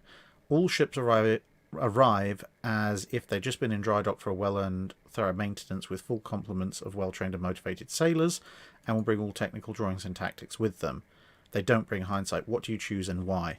I would choose the Royal Navy, actually not strictly because obviously that they are British, but not because of that. The reason I would choose the Royal Navy in 45 is because they're being sent back almost in fact more than 2 years earlier. They're being sent back to September 39, whereas the US Navy is being sent back to December 41. So the technological impact of sending back a 1945 Navy to the beginning of 1939 is going to be significantly more than if you send it back to December 41. Plus, of course, there's those intervening 2 and a bit years of war where those ships can be put to good use. So the Royal Navy, if it's the Royal Navies plus Lions and Vanguards popping back, I mean, obviously you've got a bunch of duplicates, which might cause a few bits of confusion, but you've got loads of carriers. You've got the sort of the early stages of the 1942 Light Fleet carrier program coming in online. You've got the Implacables, you've got the Illustriouses. You can warn them what's going to happen to Ark Royal, etc., etc. Probably even warn them what's going to happen to Hood. You know, Bismarck's voyage is going to meet up with Vanguard and a Lion or two instead of Hood and Prince of Wales. The Royal Navy is actually big enough to quite happily take on the Kriegsmarine and Italy, and also still have a fairly menacing force to worry Japan with, and thus the Pearl Harbor attacks may not even happen, because with this massively increased Royal Navy, obviously they're being able to deal with the U-boats as well, but this massively increased Royal Navy can actually maintain a meaningful and powerful deterrent fleet in the Pacific whilst simultaneously fighting the Italians and the Germans. I hope we're sending back a bunch of money to keep all this running as well, but never mind. So basically, it could have a much greater effect on the overall outcome of the war than the US Navy showing up at the day after the Pearl Harbor.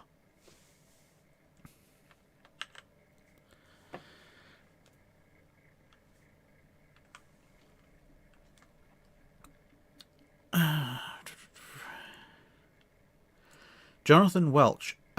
All US World War II museum ships in their 44-45 configuration, i.e. 4 Essexes, 4 Iowas, 2 South Dakotas, a North Carolina, were New York class, 1 Cleveland class, 1 Sumner, 3 Gearings, a Cannon and an Edsel, and just over a dozen submarines, replaced the Japanese Navy following Midway in 1942 for both air and naval combat. Assuming oil stores and munitions are unlimited, but not men and aircraft, how would the rest of 42 have played out? How long could this museum fleet have survived? Well, I mean, that battle line is heck of a powerful. But in 1942, there's nothing anyone can do to stop that battle line, because the US Navy's got... The actual US Navy at that point has... Well, it's got the 2 North Carolinas when North Carolina isn't having a hole blown in it by a submarine, and South Dakota... And that's their sum total of their modern fast battleship force. Whereas here we've got 7 out of the 8 US fast battleships. And you've got 4 Essexes with all, and they're all in 44-45 configuration. You know, 4 late war Essexes more than make up for anything the Japanese Navy lost at Midway. They can launch right into the Guadalcanal campaign, and with that force, probably quite easily roll Henderson Field. So yeah, in terms of survival, they're going to be around for quite a long while, and that's going to have a huge effect on the war overall. I don't know how long it'll overall last, because the Japanese don't have any ability to replace these ships, and eventually the US can outbuild them, but... And you always have the atomic bomb-shaped threat hanging over everyone. But it is going to take a long time for the US to overcome its own advantage in the hands of the enemy. Patrick Donnelly says, one of the things I've read is that Task Force 16... that had Task Force 16 made it before the start of the Battle of the Coral Sea, Halsey was due to take over from Fletcher and lead the carriers. How would he perform there?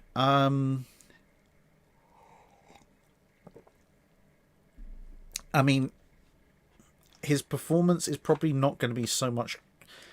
At Coral Sea, the US was quite aggressive in trying to find and deal with the Japanese carriers.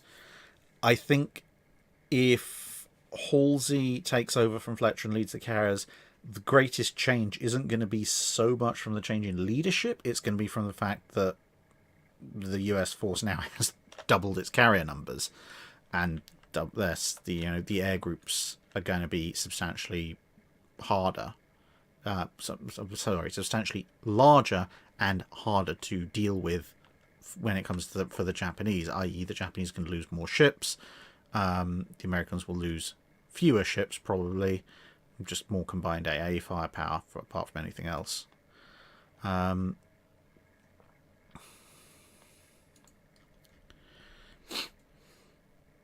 Michael McLeod asks, McLeod, sorry.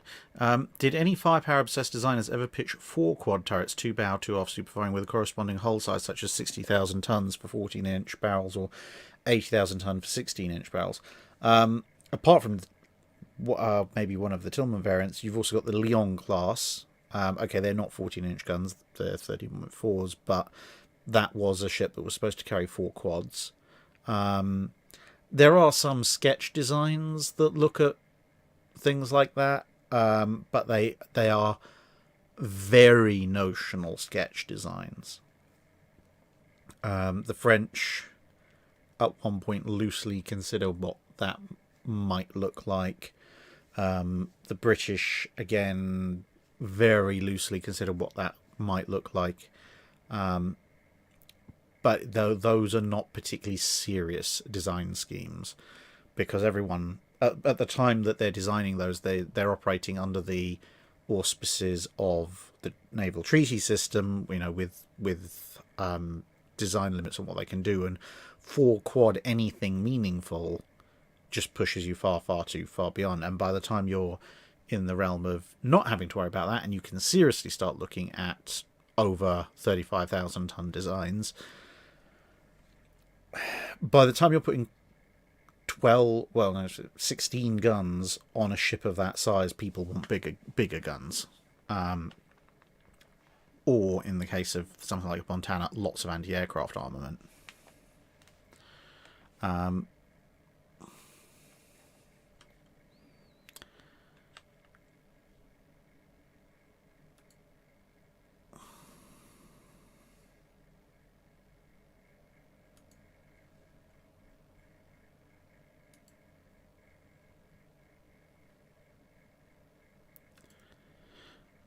Okay. Ninja X Alpaca. Couldn't capital ships like the standard American battleships have been used as slow oilers? They could be strategically held back and use their spacious tanks to keep the fast oilers deployed. Ironically enough, the American standard battleships with their normal cruising speeds would be classed as fast oilers if you converted them so. Their main problem is, one, they drink oil like there's no tomorrow themselves. And they're still valuable capital units, at least to the late 41, early 42 US Navy. And after Pearl Harbor, they don't have tremendous numbers of them. So, in theory, yes. In practice, no. You could theoretically load up a US battleship with a bunch of oil in its tanks and use it as a kind of forward-based oil depot, but it would be a very inefficient and wasteful way of doing things. And to be honest, if you're using them as a backstop to keep other ships like other fast oilers deployed, well, you might as well just use your existing slow oiler tanker fleet. There's plenty of those. It's the fast ones that can keep up with the fleet that are the problem.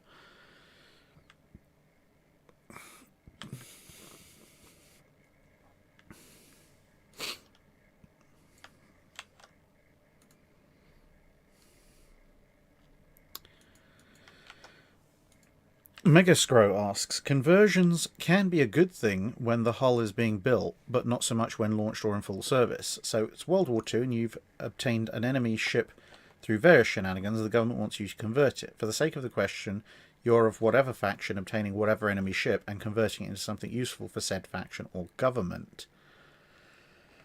Okay, by conversion, I'm assuming that you mean I'm changing its purpose, so I can't just take a battleship and just refit it slightly into a better version of itself. The most useful conversions that could happen at that point, if you're just kind of hand waving somehow they've got hold of these ships, would probably be either the Japanese getting hold of a North Carolina class hull, because that would probably actually make a half decent carrier conversion. Certainly better than pretty much any of the other hulls they could hope to get. I mean, Hood theoretically would make a better carrier hull than a North Carolina, but she's also incredibly worn out and it would take forever. And then if you flip it around, that's the Axis side covered. The Italians and the Germans really don't need an aircraft carrier, and you're not going to convert a carrier into a battleship anytime soon if you want to be successful. From the Allied perspective...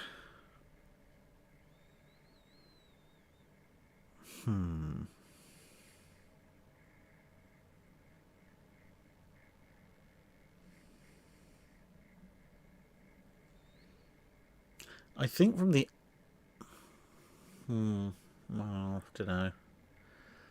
From the Allied perspective, maybe getting their hands on a Bismarck and turning that into a carrier would probably be the best conversion potential they could hope for. I was going to go with the Littorio, but then I realised the amount of volume that's used up by its weird and complex torpedo defence and armour system probably doesn't make it the world's best carrier when you want all that hull space for other things. So yeah, a Bismarck carrier conversion for the Allies would probably be the best bet. As I say, the problem is you can't convert carriers into battleships, and if you've got your hands on cruisers or not destroyers, but if you've got your hand on a cruiser, well, again, what you're going to convert it into? Well, if you're going to convert it into a carrier, you might as well just do a battleship. It's bigger. Megascro, missed something in my question. What effect would the missing procured ship have on the navy you're taking it from? I kind of covered that in as much as I did, because I was deliberately working on behalf of the Allies in that question. I was giving them the most useless ones. Arkansas in the Japanese hands is not going to do them all that much good. It's going to sit there with the Fusos. They can't do anything with Oklahoma because it's a wreck. If the Germans have a couple of R-class, they're basically, you can use them as shore bombardment vessels against the Soviets, because that's about all they can do. And then the Italians, again, they've got 2 half-complete French battleships. There's nothing that really they can do with them either.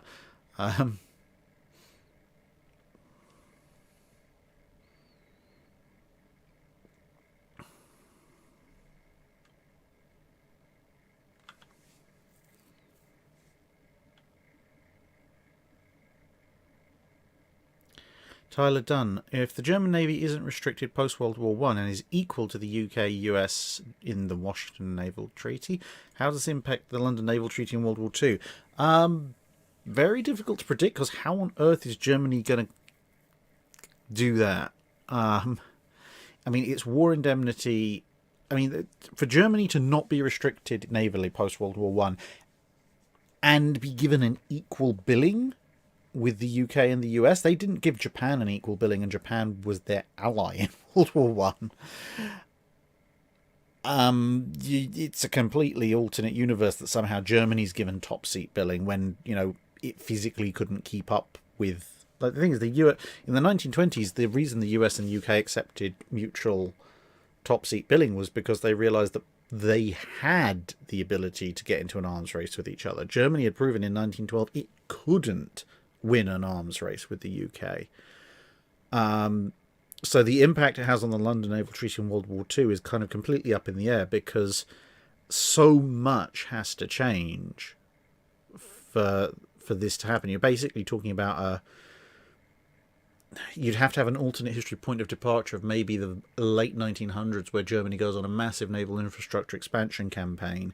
I don't know, the head of the German army is found to be a space alien who therefore has broken all German trust in the army, and they only want to fund the navy. Then they can keep up, and there's no World War One. But if there's no World War One, then why would there be a Washington Naval Treaty?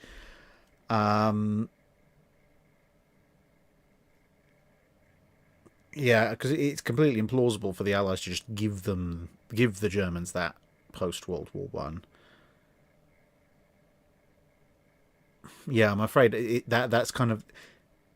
unfortunately, that's an alternate history question that involves so many presuppositions that change our world as we recognize it so much that anything is possible. You know, a German navy that's given no limits in the 1920s apart from sticking to the Washington Naval Treaty on a 555 basis with the UK and the US. Anything could happen. It could ally with the UK, it could ally with the US against the other, it could ally with Japan against somebody. Almost anything could happen at that point. Timo Fibish asks, if the Dutch were able to complete their 1047 somehow before the invasion of the Netherlands, how would they have served in the war and what impact would they have had on the Japanese Navy? Depends where they are. If they're in the Netherlands themselves, then it's kind of 50-50. Do they get hit by the Luftwaffe or do they manage to escape to Britain? If they manage to escape to Britain, then obviously they're going to join the Free Dutch Navy. If that happens, they're probably going to end up on anti-surface radar patrol for the first half of the Battle of the Atlantic. So yeah, and then maybe in the Mediterranean after that, and then on to the Pacific after that, because they'd be fast vessels. So you don't, but with their relative lack of armor and low firepower, they don't really need them in the home fleet to try and fight Scharnhorsts, which hilariously enough they're partially designed after, or Bismarcks. They're going to need them hunting down commerce raiders, then running fast convoys and helping against probably Italian heavy cruisers, then helping against the Japanese.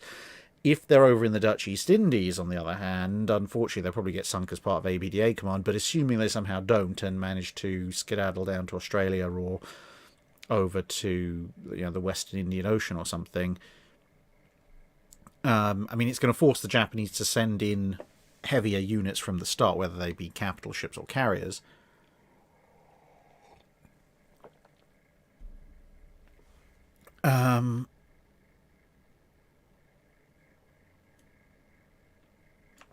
But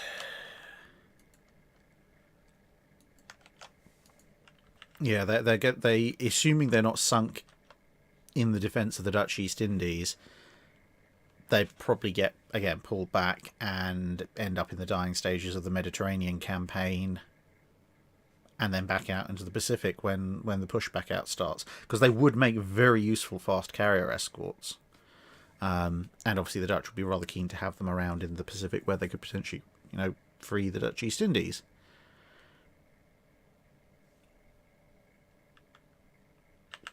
How are we doing? Working our way slowly through these.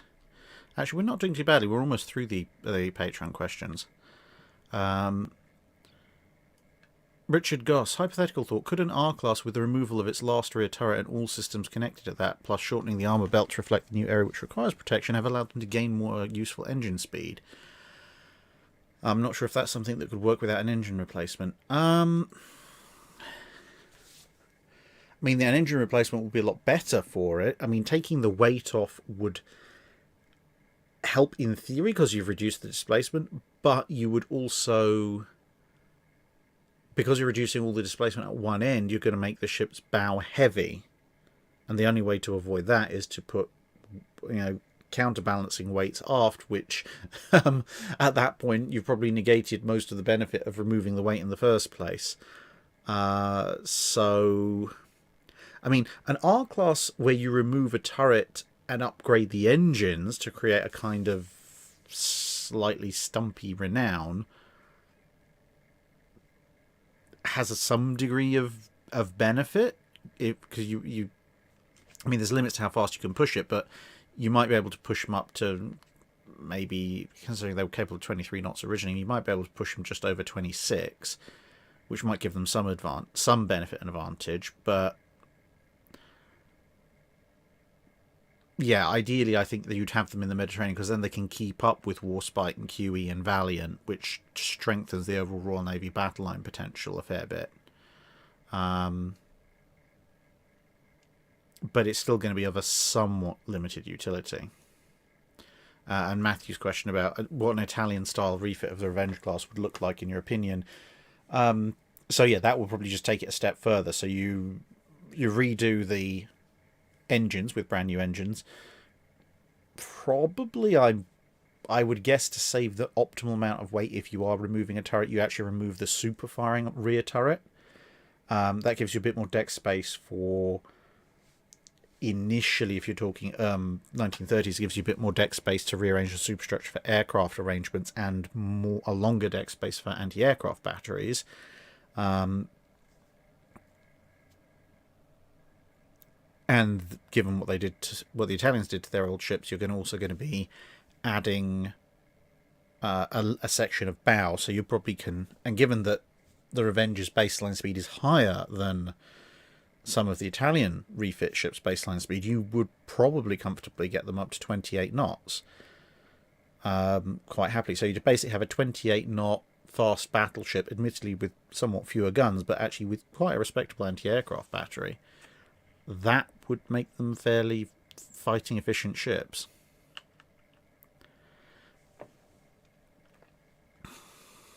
Vinve asks, the latest in the series of...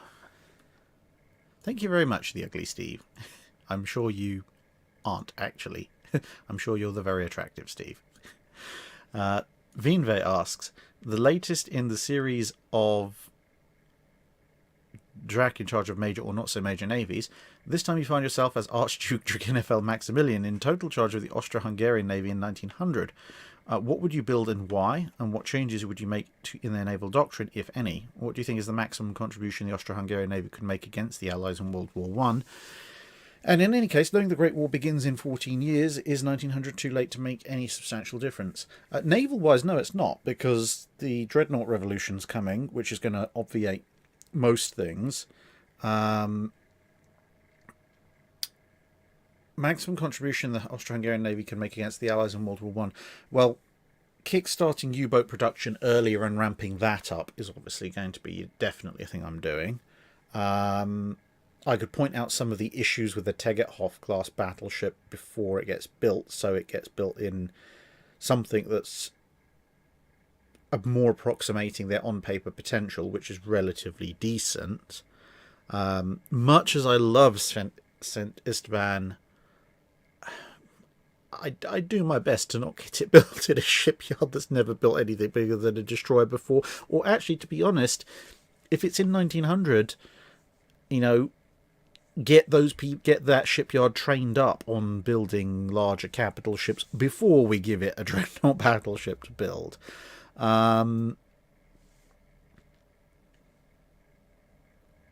Also, I mean, in 1900, maybe try and push for adoption of things like turbine engines earlier and such like. I don't really want to bring in oil because that makes me far too vulnerable to the vagaries of international trade, which I don't control. But, I mean, given the limited budget and the issues surrounding it, I would basically be tweaking existing designs and maybe turning down the building of some ships in favour, some smaller ships in favour of just upping the number of U-boats. Iceman, Drakenfeld, did you know that the Finns managed to increase the range of their 152mm Cannae coastal batteries by up to 40% by adding ballistic caps? Sounds reasonable. Hotter load, again, sounds reasonable. And modified mounts, probably increasing the elevation. All sounds reasonable. Upgrading the streamlining of the shells, putting a bit more charges, more powder.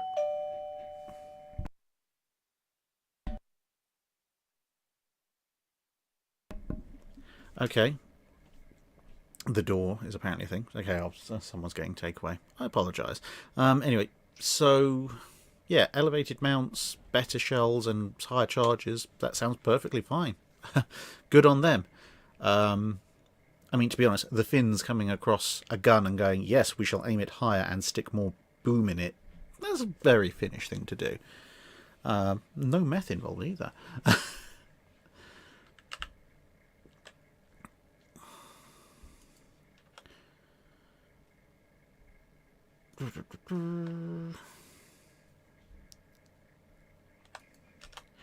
Okay, so these are the ones that came in late on the Patreon list. Just going through to see if any of those can be answered quickly, or whether they'll have to go into next week's dry dock.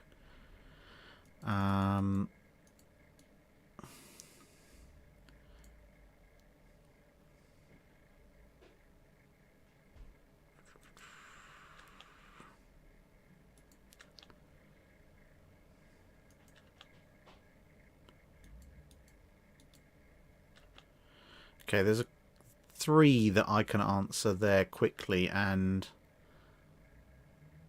the rest I will have to do next week. Okay, James Barker asks, with battleship main guns having a lifespan of a few hundred rounds, when firing high explosive, especially during shore bombardment where velocity isn't as important to penetration, was there any consideration to using reduced charges to increase barrel life? And if not, would this work? Depends on the era, but yes, at points during the Dreadnought era and slightly before, when you have these lifespan issues, there were reduced charges for use in given situations. The main problem is the further down the line you go, and thus the longer the range of the guns, most of the gunfire tables of, you know, at this elevation equals this range have been calibrated using standard charges. If you start to reduce the charges, unless you're very lucky and someone has actually gone through all of that and pre-calculated it for you, you are going to run into problems with, you know, not knowing how much elevation you now need to hit a target. Plus, also, unless you come up with some kind of dummy filler, that's going to possibly either change where the shell is within the gun breech, which is not necessarily a very good thing, or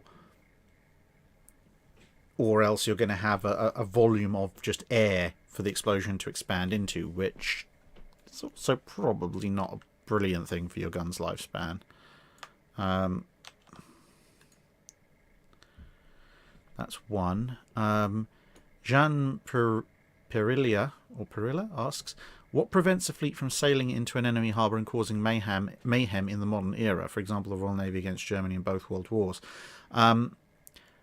Mines, submarines, torpedo boats, that kind of stuff. Basically, I mean, Jackie Fisher at one point in 1904 threatened to Copenhagen the German fleet, but I mean, in theory, if someone just snapped and went crazy and sailed in and just blew up, sailed in with the fleet and blew everything up, in theory, you might be able to pull that off.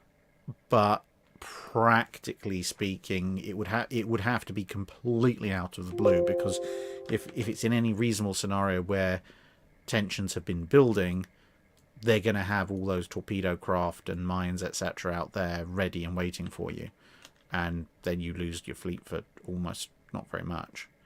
And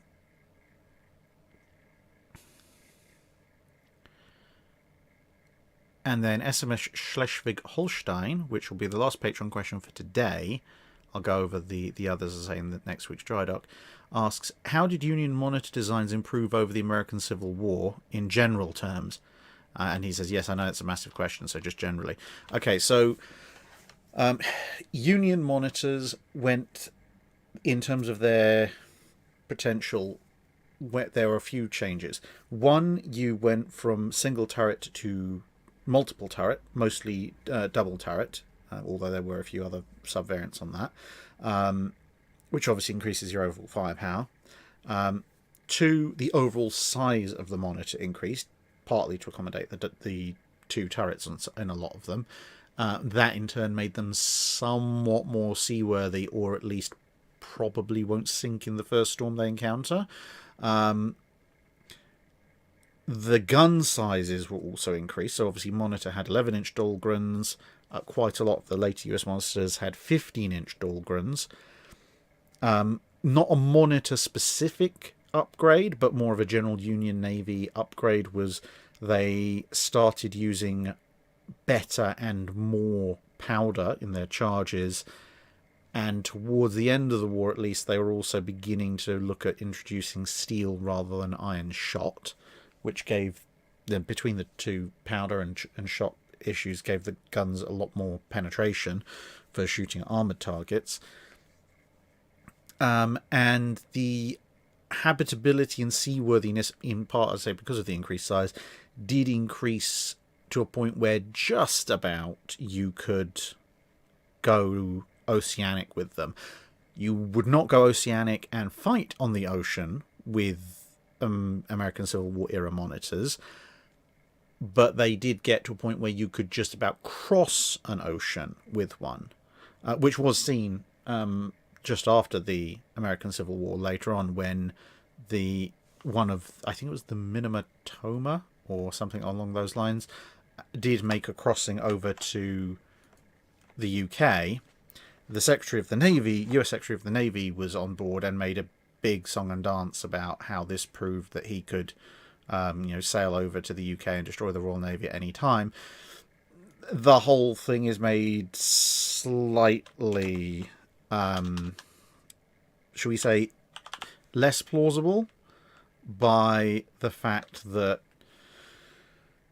when the ship arrived, the Royal Navy sent a party out to greet the people on board, and everybody kind of just stumbled out and lay gasping on the deck because, well, they'd been trapped in a small iron box for several weeks and were not doing particularly well. Although the British sailors did notice that, once they'd kind of brought them round a bit, fanned them a bit, given them a good meal and a couple of shots of rum, then all of a sudden it magically became, oh yes, of course, we were absolutely, everything was fine, it was brilliant crossing, we'd do it again, etc. Please never send me back in that ship out. I think the shortest way of summing up which of those two sets of assertions is the most accurate is the fact that that particular monitor was scrapped almost immediately when it got home. So these are the super chat questions now, and then we're on to questions from general chat. Let me just copy that one in. So Hendog1000 asks, if the British are forced to scrap Hood immediately after the Washington Treaty and in exchange they're allowed a third 16-inch ship, does this affect what we now know as the Nelson class in terms of design? Quite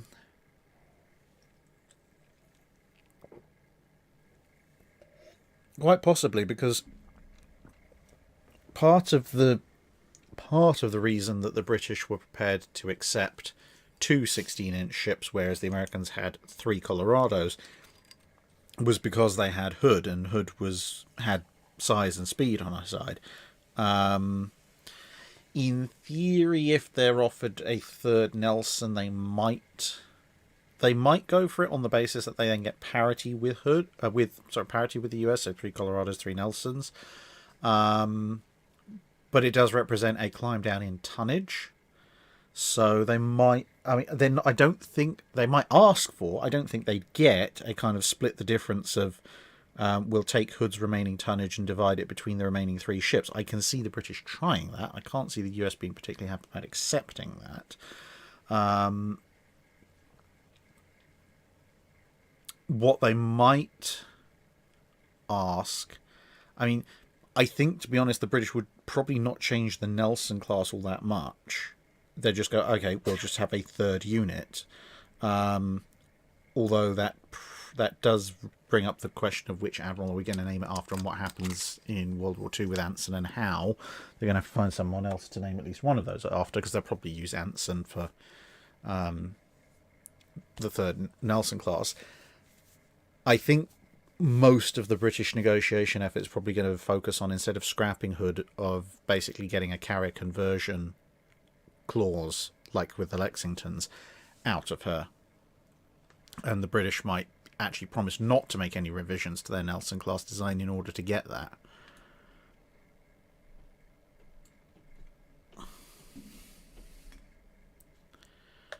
Colin Cameron, read the ship swap question. If you want to be really mean, swap Yamato and Musashi with the two Greek pre-dreads. Japan annoyed, Italy terrified. Yes.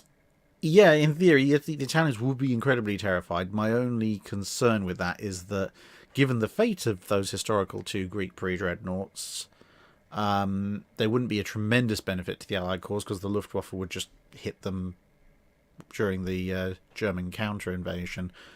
I mean, they might not hit them hard enough to destroy them, but they certainly mess them up badly enough. Whiskey Delta Golf. Furious as designed versus Lord Clive and General Wolfe.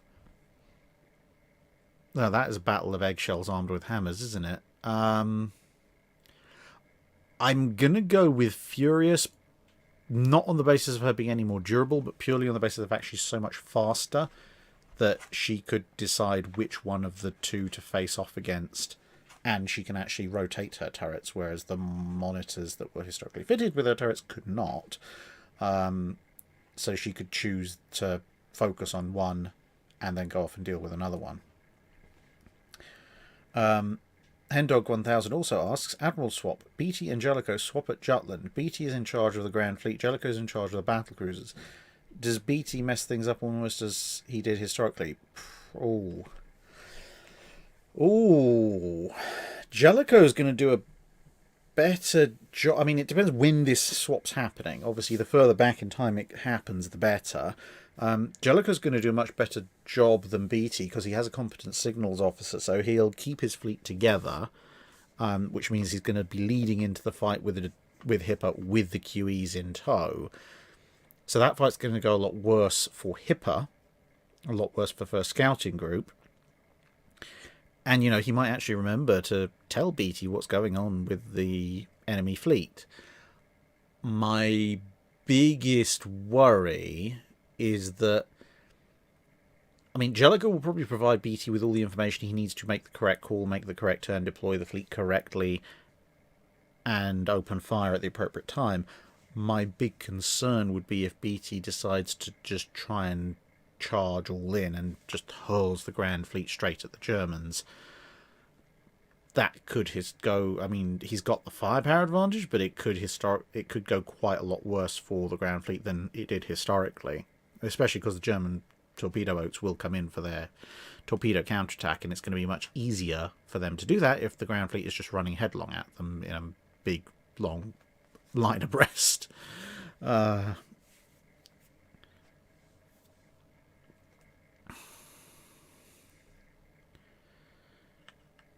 Ray W says, I drink Foster's and I am from Scotland. Am I normal? You drink Foster's. I think that answers the question. To be fair, I am not the world's biggest fan of beer in the slightest. That may come as a shock to most people, but I much prefer... Well, actually, if you're going to talk about something with an alcohol content of below 10%, I prefer mead. Yes, I'm a medieval reenactor, of course I do. Or possibly cider, if it's a good one. But generally, I'm much more a fan of stuff that's a bit stronger than that. M. Gabriel, have you read the book Dreadnought? That's incredibly unhelpful. There are quite a few books called Dreadnought.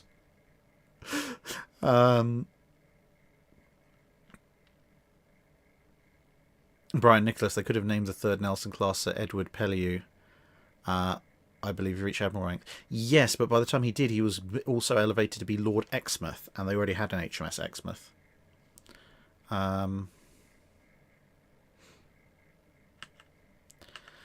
Whiskey Delta Golf.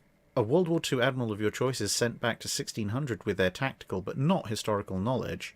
What changes could they make to their new navy? In 1600, they could help refine the line of battle and help develop ships, longer ships with broadside guns earlier. Probably also help, not necessarily invent, but help further the development of the four-wheel gun carriage. I mean, there's a limit to what you can do with 1600s era technology, but you could probably... Someone who was well versed in ship design from World War II could probably kick their relevant navy forward by 50 to 100 years in terms of gun design and tactics quite comfortably.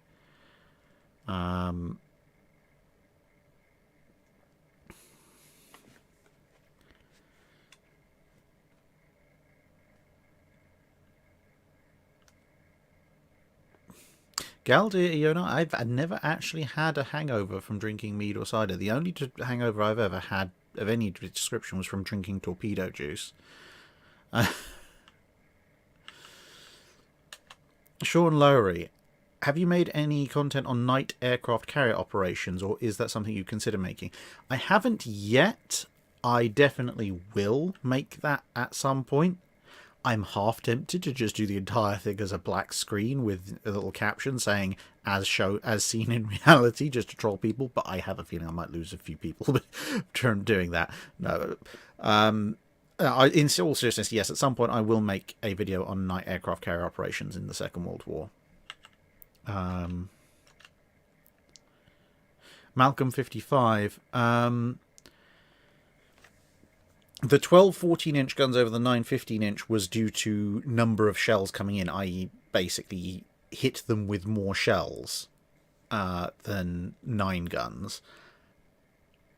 In hindsight, knowing that they were going to end up dropping to 10 guns, yes, at that point it does make more sense to have actually gone for 9 15-inch guns, because at that point you're dropping 1 gun and getting a bit better firepower.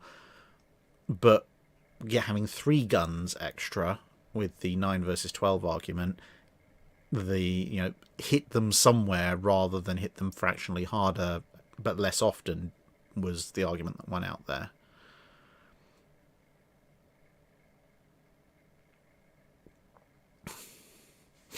Yeah, and there was a lot of torpedo juice involved as well. Ask Dr. Clark about that sometime. He had to endure these slightly odd WhatsApp calls as I charted what happened. Galdir Ioni, what if Kamchatka had seen torpedo boats? How much havoc could a torpedo boat squadron from the British have wreaked? Given that Sorry, I don't know that. I didn't even ask for you, you dumb machine. Sorry, that was my Alexa. Yeah, anyway, given that early in their voyage, the 2nd Pacific Squadron seemed to be pathologically incapable of hitting anything other than their own side. An actual torpedo boat squadron could have done huge amounts of damage, because they quite literally could have almost sailed right up to them and carefully and calmly placed torpedoes into any ship they wanted. So yeah, that could have ended the 2nd Pacific Squadron's voyage right there and then. Jack 3000, will World of Warships events be coming back anytime soon? Yeah, I might put 1 or 2 on towards the end of this year. When everyone's on the Christmas holidays and bored and wants to do something. I've been really busy during this year with a whole bunch of other stuff, so unfortunately they did kind of drop off a bit. But, life happens, and at the end of the day, the channel is now my job, so I have to keep that going. But the kind of the extraneous luxuries with things like World of Warships events, when real life demands that I have to do stuff to help my friends, and generate and go on longer trips to generate content for the channel, then that stuff has to take priority, unfortunately, over spending several hours organising a World of Warships event. But since hopefully those kind of things are calming down, and with the rate things are going, we might end up back in lockdown again. We might very well end up, picking that up again towards the end of this year.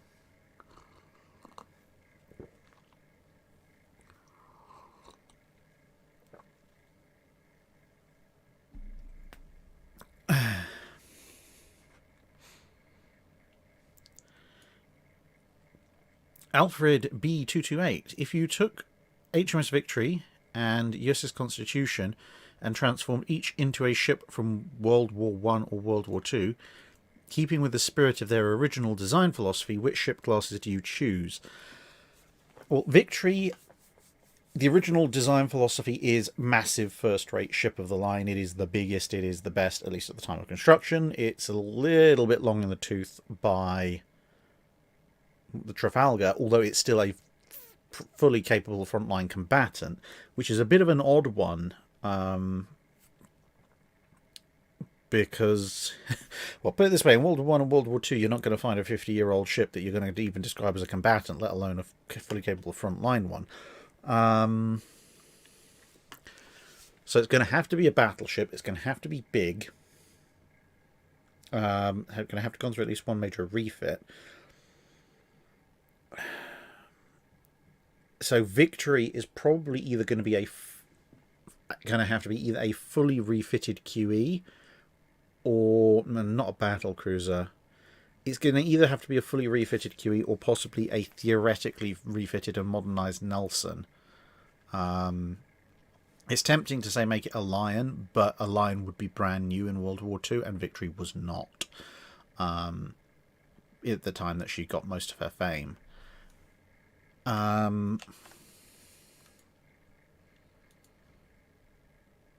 Constitution, on the other hand, she embodies some elements of the battle cruiser, but not all. I think if you're going to put Constitution as anything in the US line of battle, and the spirit, keeping within the spirit of her original design philosophy, she's basically going to be an Alaska class.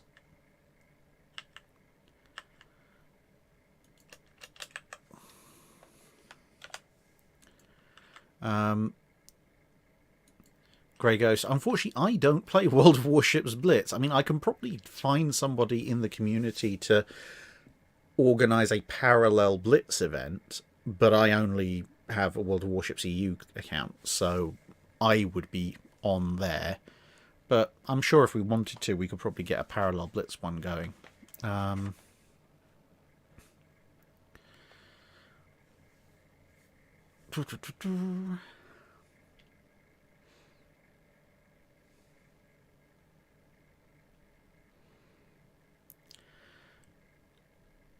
Tevildo asking for USS Grey Ghost, if the US capture an Akizuki and refit it with radar and 40 and 20mm, how effective would it be versus the Japanese Navy? Relatively effective. I mean, it's got a lot of... I mean, Akizuki is supposed to be an anti-aircraft vessel, so assuming that they refit it in keeping with the spirit of that role, and they're going to have to mass manufacture a bunch of specific shells for it, but hey, they did it for Richelieu. It would probably make a fairly vicious and nasty carrier escort, shooting down, kamikaze by that point of war, kamikazes and other incoming Japanese strike aircraft. You wouldn't really, given its utility as an AA ship, you wouldn't really send it forward to do anything else like in surface combat. It would do very well in surface combat, but it would do better as an AA ship. Sherman 117. How do you think the first and second naval battles of Guadalcanal would go if the Nagatos were rebuilt the same way the Congos were during the 1930s? So by that, you mean kind of not particularly upgraded armor-wise, but new superstructure, same firepower, and lots of speed, lots of additional speed. Okay, so we're pushing the Nagatos up to maybe 27, 28 knots, so we're turning the Nagatos into true fast battleships. That gives them a lot more utility. It means they can keep up with or possibly even be slightly faster than the Yamatos. The main problem with deploying them to Guadalcanal is that, unlike a Yamato, they don't individually offer enough firepower to completely change the course of the war in a single deployment. But if they're fast enough, which now they are, assuming they've all got brand new engines, if the Japanese want to bring a couple of the Congos back for either rest, refit, or getting them prepared to escort carrier forces, you might then see the Japanese trying to use the Nagatos in the shore bombardment role. And at that point, they're... Yeah. If, and I stress if, because there would be fuel oil concerns and things like that, but if the Nagatos are deployed in the first and second naval battles of Guadalcanal, they're going to do a lot better the first night, because they actually have armor that, even at close range, will probably protect their vitals from 8-inch gunfire. And they'll be able to obviously dish out a lot of punishment in return. But in the second night action, it's all going to hinge on... I mean, it could potentially go better and worse. it could potentially go better for them because a Nagato getting the drop on South Dakota is a lot worse a situation than Congo getting the drop on South Dakota. Conversely, there's absolutely nothing about being a Nagato that's going to save it from Washington. So broadly, it will be better for the Japanese. They'll do a lot better in the first night action, assuming they get the Nagato and Mutsu in instead of Hiei and Kirishima. But the second night action is kind of a coin toss, because if they don't manage to land meaningful hits on South Dakota, they're going to lose a much more valuable asset when Washington opens fire. Conversely, if they're able to get a decent hit in or two with 16-inch armor piercing at that close range, they might very well do some serious damage to South Dakota.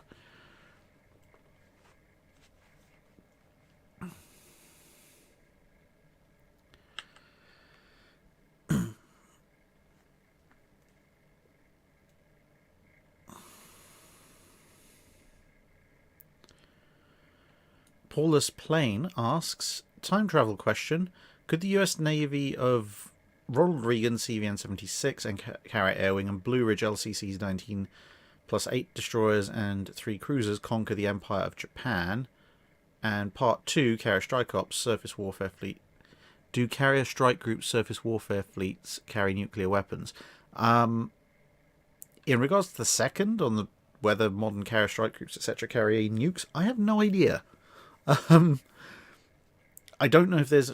I know they did in the Cold War. Whether they still do now, I'm not entirely up to date with US fleet policy when it comes to that kind of thing. And I don't know if the yes/no on that is even public information. So yes, at some point they did. Whether they do now, surface warfare units, I'm going to guess probably not. But in terms of Reagan, Blue Ridge, 8 destroyers and 3 cruisers, could they conquer the Empire of Japan?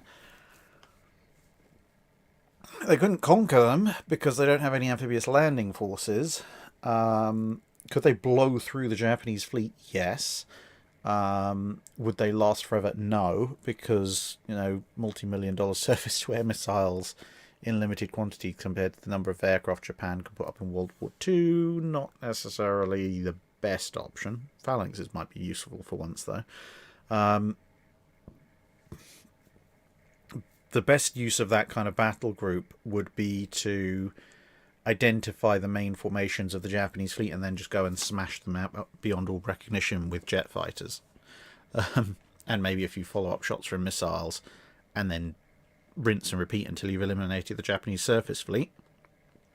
Let the conventional World War II amphibious landing forces go in, and then convert them into what would be the World War II world's biggest and best equipped anti-sub hunting force, and wipe out the Japanese subunits.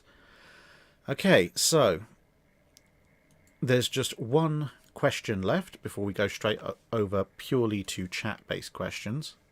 Oh, there's Mark Bass has one as well, but okay, 2 questions. But okay, Mark Bass's one is Age of Sail warship versus torpedo. How easy or hard? What factors come into play, such as tactics, accuracy, defenses, maneuverability, draft, running depth, fuses, etc.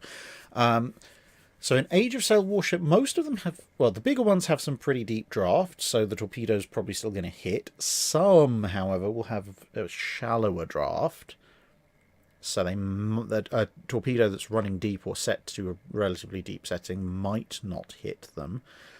Fuses, torpedo fuse will still go off. The sides of Age of Sail warship are yes, they would. The torpedoes are probably still going to punch through, but they are relatively thick. There's going to be enough of an impact there to set the fuse off, especially if it's like a British ship that's got a coppered underside. That'll provide obviously a bit more resistance as well. So the fuse is definitely going to go off. Maneuverability, accuracy, maneuverability and defense. It's an Age of Sail ship of the line. Then they're not going to have any meaningful defense against a torpedo. They're not going to be able to turn quickly enough. They're basically going to be crawling as far as as far as a torpedo is concerned, and which helps with the accuracy. The only thing that might make the accuracy a little less of a thing is assuming we're talking about World War II torpedoes, is that an Age of Sail warship is actually relatively small compared to even a later steamship, so it's a relatively small target to hit. So, and also, in terms of damage, you might blow a big hole in it, but you probably want to try to set off the magazine because it's actually incredibly difficult to sink a wooden warship. They blew scuttling charges on the old Implacable, former WWII, and the thing just stayed afloat for a while, even though they'd literally blown the bottom out with scuttling charges that have done considerably more damage to the ship than a single torpedo hit would have done. Again, unless the magazine is set off. It would cripple it, though. So you'd really want to get as close as possible outside your minimum arming distance and make sure you carefully place a torpedo on the waterline and hope it rolls over.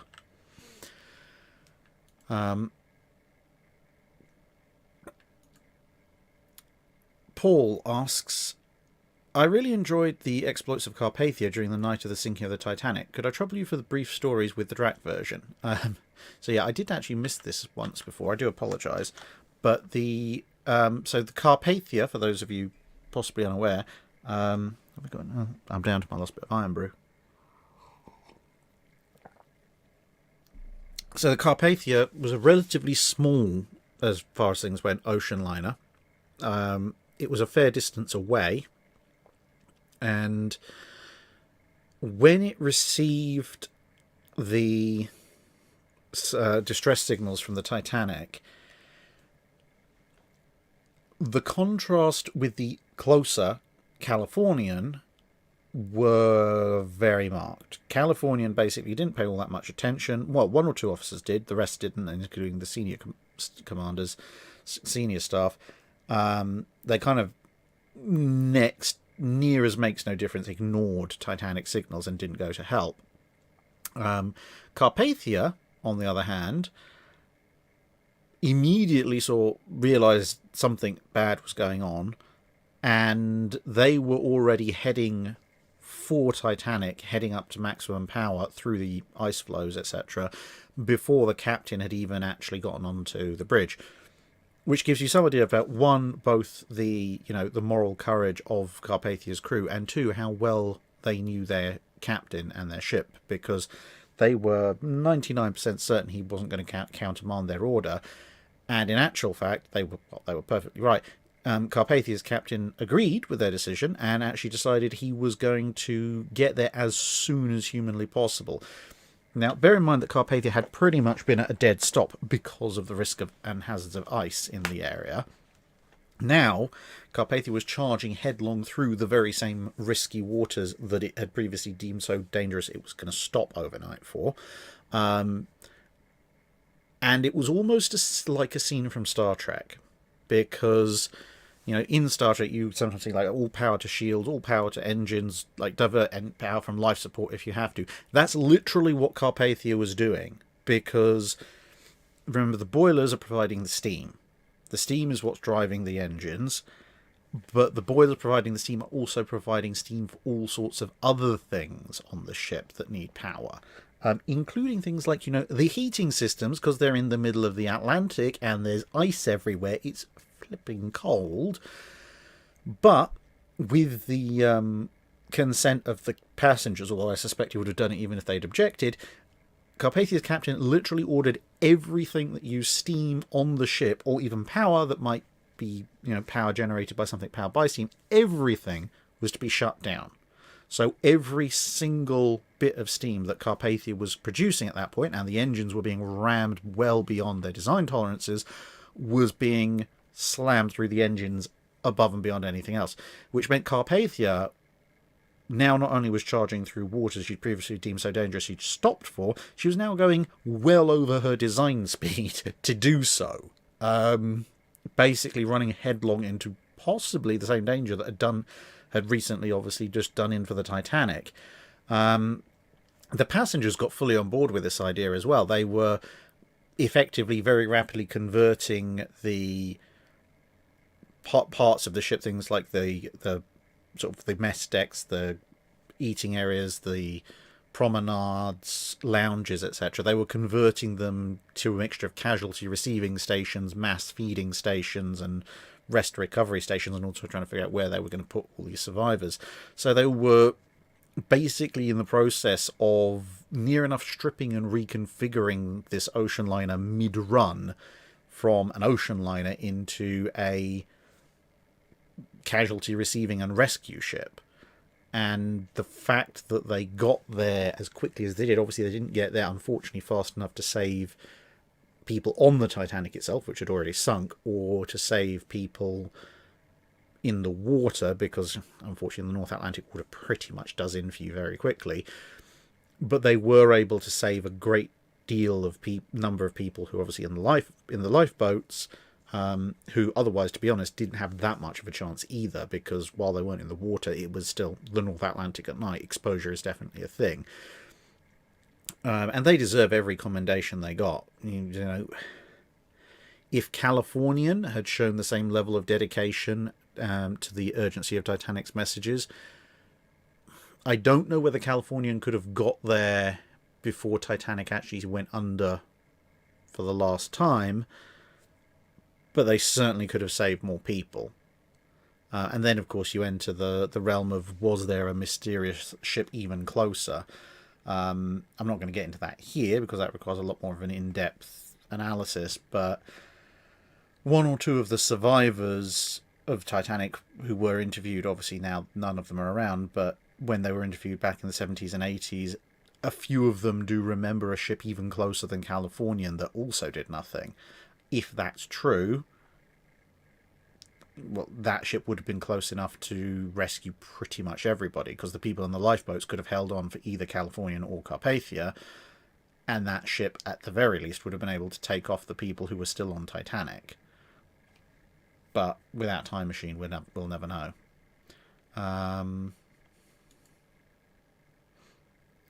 Apollo's Plane. Have you seen the Final Countdown 1980 Nimitz film? I've seen parts of it. I think I've watched that film twice. Once voluntarily and once involuntarily. Once I put it on at about 11 o'clock at night, just out of morbid curiosity. And I got to the point... I can't remember. I got to a point where they were sending a boat to an island to look for somebody. And then I must have fallen asleep. And then another time I was flicking through channels and I came across a bit where Tomcats were chasing Zeros and wondered what the heck was going on. Switched the channel, went to watch something else, then went back and realised that had been probably the bit of Final Countdown I'd missed. So I've seen part of it. Or parts of it. Maybe I should...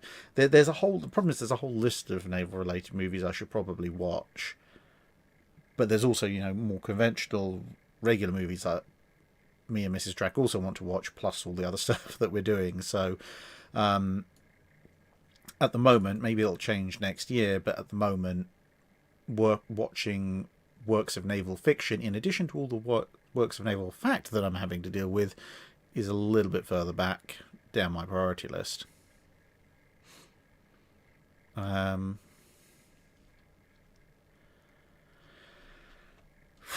Right. Whiskey Delta Golf. In your review of the world's worst warships, you described Vasa the absolute low bar for a bad warship. Having visited her, has your opinion changed? In terms of... kind of, but also no.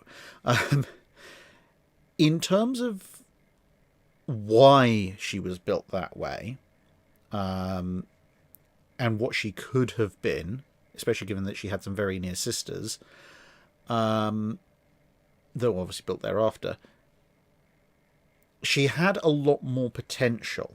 She had a lot of potential. There was a lot of logic to what they were doing. And I think this is what it comes down to, is that you can have reasons for doing something, but those are not excuses. And I think this is something, not... you guys are actually pretty good at this, but I think generally in the world, as it is, a lot of people miss the idea that you can you can understand the reason for why someone is doing something without necessarily agreeing with why they're doing it. You know, just because you can sit there and go, no, I can understand why they have done that thing. I might not agree with what they're doing. I might think they're completely crazy. I might disagree with what they're doing, as well as thinking that they're crazy for doing it. But I follow the chain of logic, even if it's a very twisted one. That's not the same as actually agreeing with it or excusing it. It still could be an unacceptable behaviour. And I think it's the same thing with Vasa. There's this, I still think it was a very low bar. It's a very low bar for a bad warship.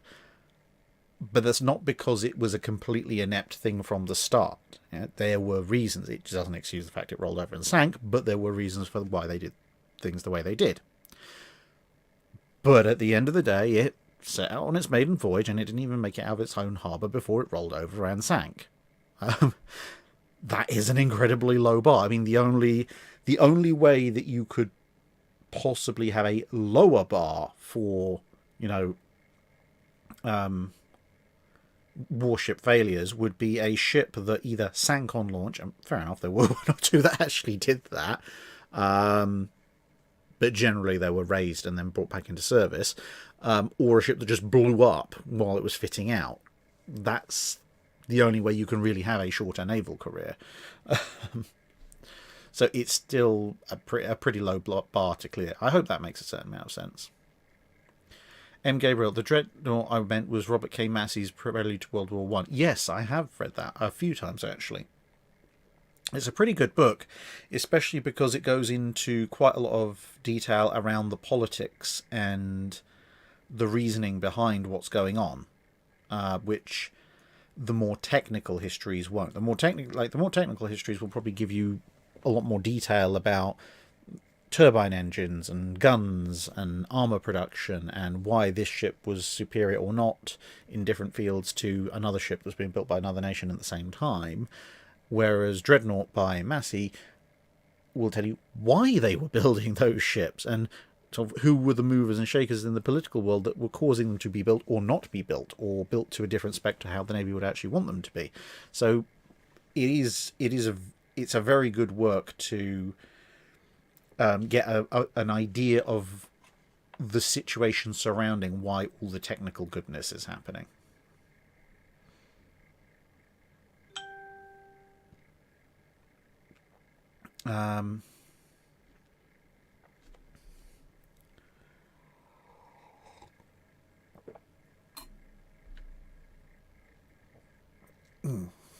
Right.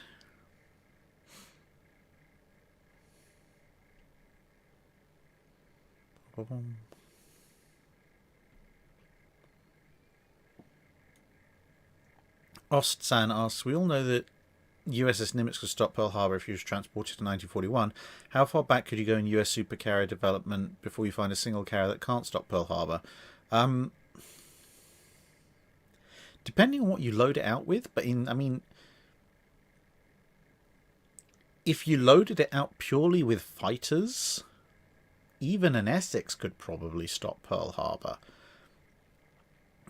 Or even if you didn't load it out purely with fighters, even if you took a late war Essex where they had 50 to 60 Hellcats, if 50 to 60 Hellcats show up, sure, they're outnumbered by the Japanese, but I'm pretty sure if you hit the first Japanese strike wave with 60 Hellcats, you're going to stop the Pearl Harbor attack pretty dead in its tracks. A Midway, obviously, like if you loaded a Midway purely with Hellcats and Bearcats, that's going to stop it as well, even more easily. Carl von Gazenberg also pointed out, yes, the medical officer of RMS Carpathia basically did a heroic job of trying to triage the people who were injured or just suffering from exposure. Ramal, can you discuss the Combat Information Center in World War II in a video and its impact on naval warfare going forward? Yeah, that's a fairly complex one.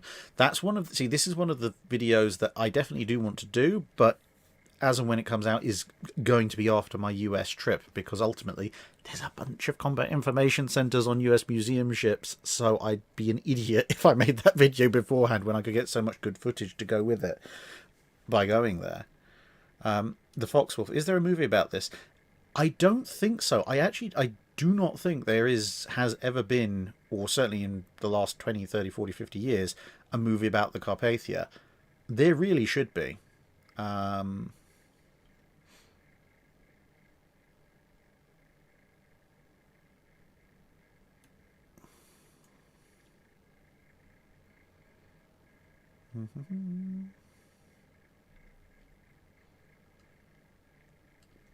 Right, let's see.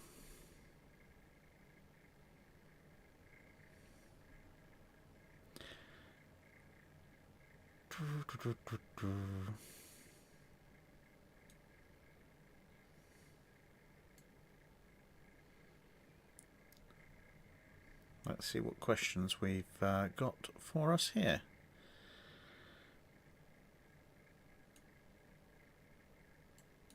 Knight 6831, did the British have enough Fairy Fireflies to get the 85 AS5s, 154 AS6s and 184 AS7s intended for the Royal Navy?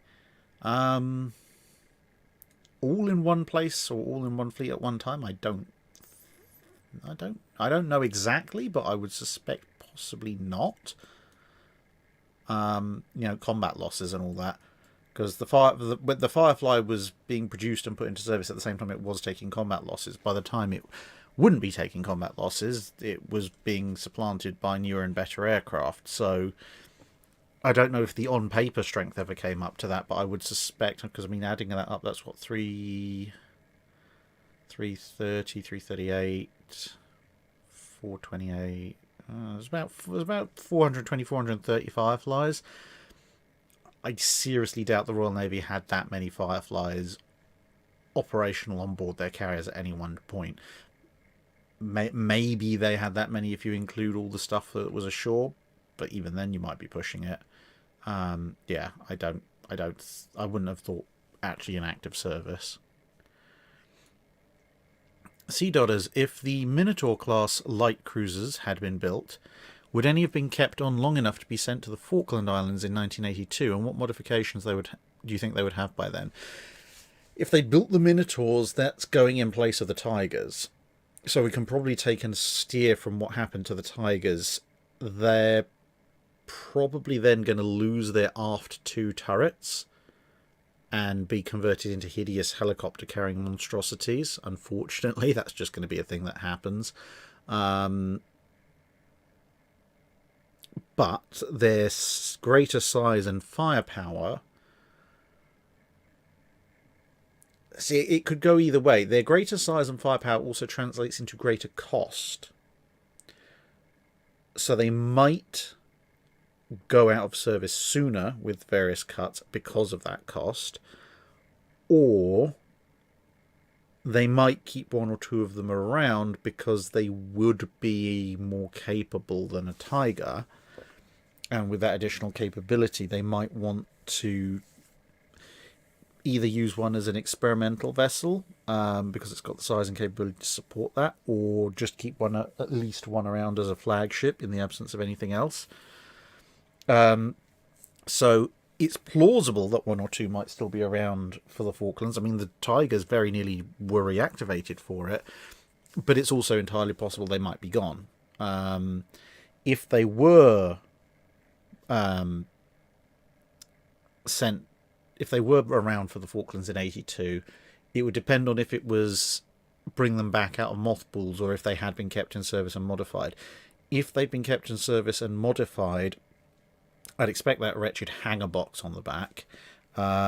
They may well have replaced either maybe one of the forward turrets or maybe a couple of the side turrets with Seacat launchers, or maybe a couple of the side turrets with the AA guns with Seacat launchers, and maybe one of the forward turrets with a Sea Dart launcher.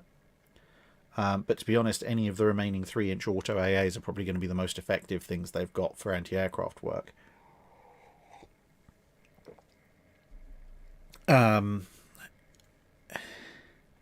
It would obviously be very good at shore bombardment missions. I suppose the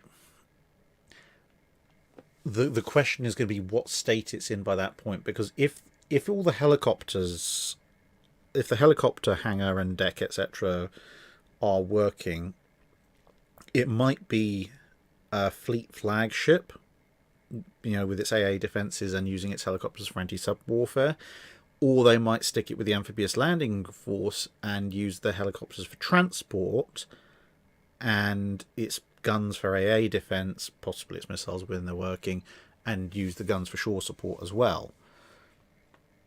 So it would have given good service either way, but you could have a sliding scale, everything from it being modified into a massive missile ship down to it still being basically a gun vessel, and anything in between. Hendog 1000, clarifying for my Admiral swap. The swap takes place 6 months prior to Jutland. Also, just to be mean, BT decides to keep the QEs and Scapper, and 3rd Battle Squadron is left with Jellicoe.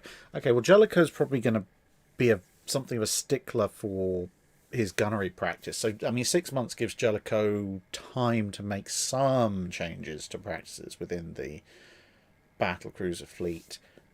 But even if he's not allowed to keep the QEs, or have the QEs because he's not sending his ships up to Scapper, I think Jellicoe's ships are going to be operating better together. He's actually going to talk to his commanders, which will be helpful. And so he will arrive to face off against Hipper with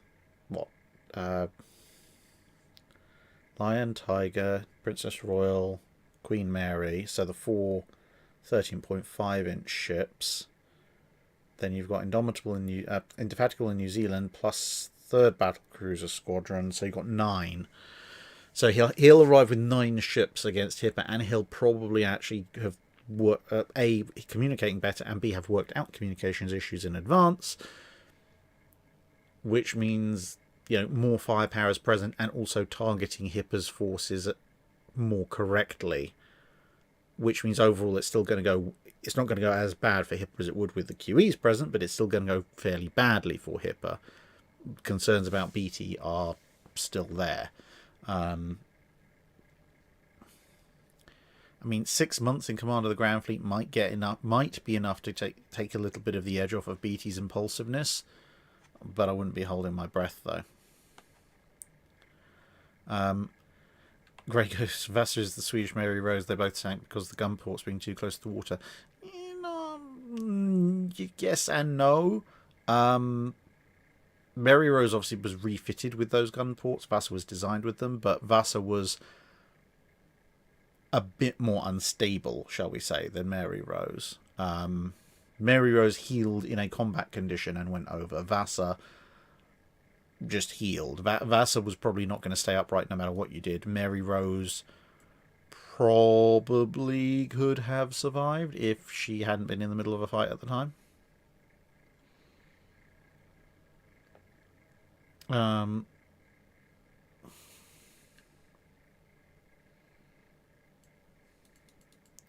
Packet of Birdseed asks, why did Hood's turrets look different to the rest of the 15-inch fleet? And if World War II started late and then we get the British counter to Plan Z, would we get Vanguard with Hood turrets? Get a Vanguard with Hood turrets. So Hood's turrets look different from the rest of the fleet because they are the Mark II turrets. They're a slightly different design with better elevation and a few other modifications compared to the Mark I turrets, which is what everybody else has. If World War II started late and the British counter Plan Z, no, the Vanguard is going to have modified Mark I turrets because that's what they have in storage. And even following that theoretical Plan Z where they're stripping 15-inch guns from the older R-class, that's still going to be modified Mark Is. In theory, you could manufacture Mark II turrets, but it's just going to slow things down. So Vanguard would still have the modified Mark Is in stock on her, as opposed to the Hood's Mark IIs.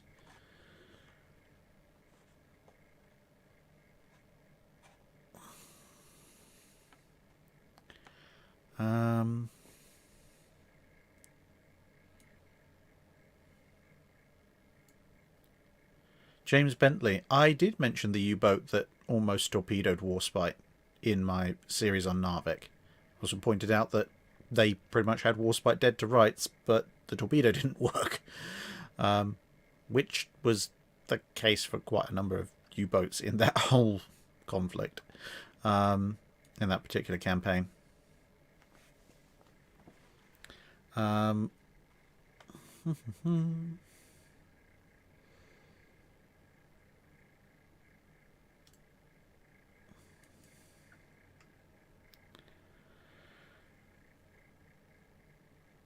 Thor Kunkel asks, would the vertical stacking of guns be a solution to the space disadvantages of horizontal sliding breech blocks?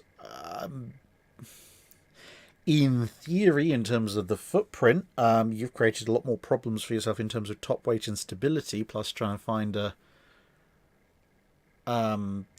tall enough turret to accommodate it. Because the elevation, as the elevation goes up, the breech of the upper gun's going to go down, so you're going to have an interesting gallery type arrangement going on. But also when that gun fires, it's now going to punch down quite far back into the ship, so it's going to be... So yes, you have solved one problem, but probably introduced a whole lot more.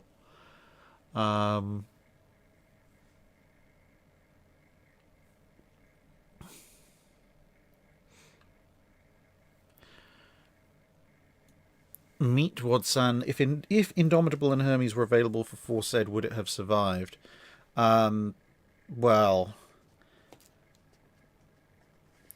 you're either talking about some fairly serious changes beforehand, or they're just delaying everything quite significantly. But in principle, if they were around, it doesn't necessarily guarantee they're going to survive, but it gives them a much greater chance of survival because the fighters can help break up the torpedo strikes. Nothing's certain at that point, but it's a good chance that it's possible.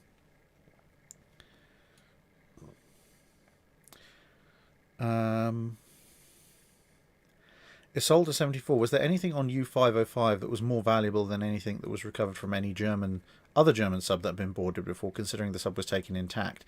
The codes of all the stuff on the German subs, the codes, Enigma coding machines and papers are the most valuable, so technically no, other than the stuff is intact, but they got most of the stuff intact from other previous U-boats. But there's certain stuff that was more valuable individually than previous recovered stuff specifically. So basically what I'm saying is, in absolute terms, no, the codes in Enigma machines have been recovered before. The fact that U-505 also had them was obviously good, but not massively more important than any other sub. The main thing was that by being intact, it meant you could do a full examination of all the subsystems, which in and of itself, that was very valuable in learning the capabilities of German subs more than they already did. Paul is plain asking, have you seen the Philadelphia Experiment 1942 USS Eldridge 1984 film?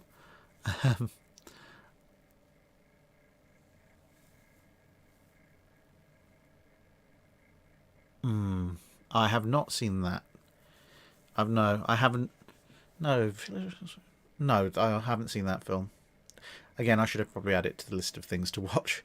This is the thing, I haven't seen that many... Personally, I haven't seen that many naval fictional films. Partly because these days I don't have the time, and partly back when I did have the time, I was more interested in, again, researching naval fact, and... To be honest, as you can probably imagine, a lot of naval films, whether they were fully fictional or vaguely purported to be somewhat historical, did annoy me with all the inaccuracies. So, for my fictional film quotient, I tend to watch other stuff. Which, unfortunately, is all these film people who are suggesting. I'm like, I have not actually seen them yet.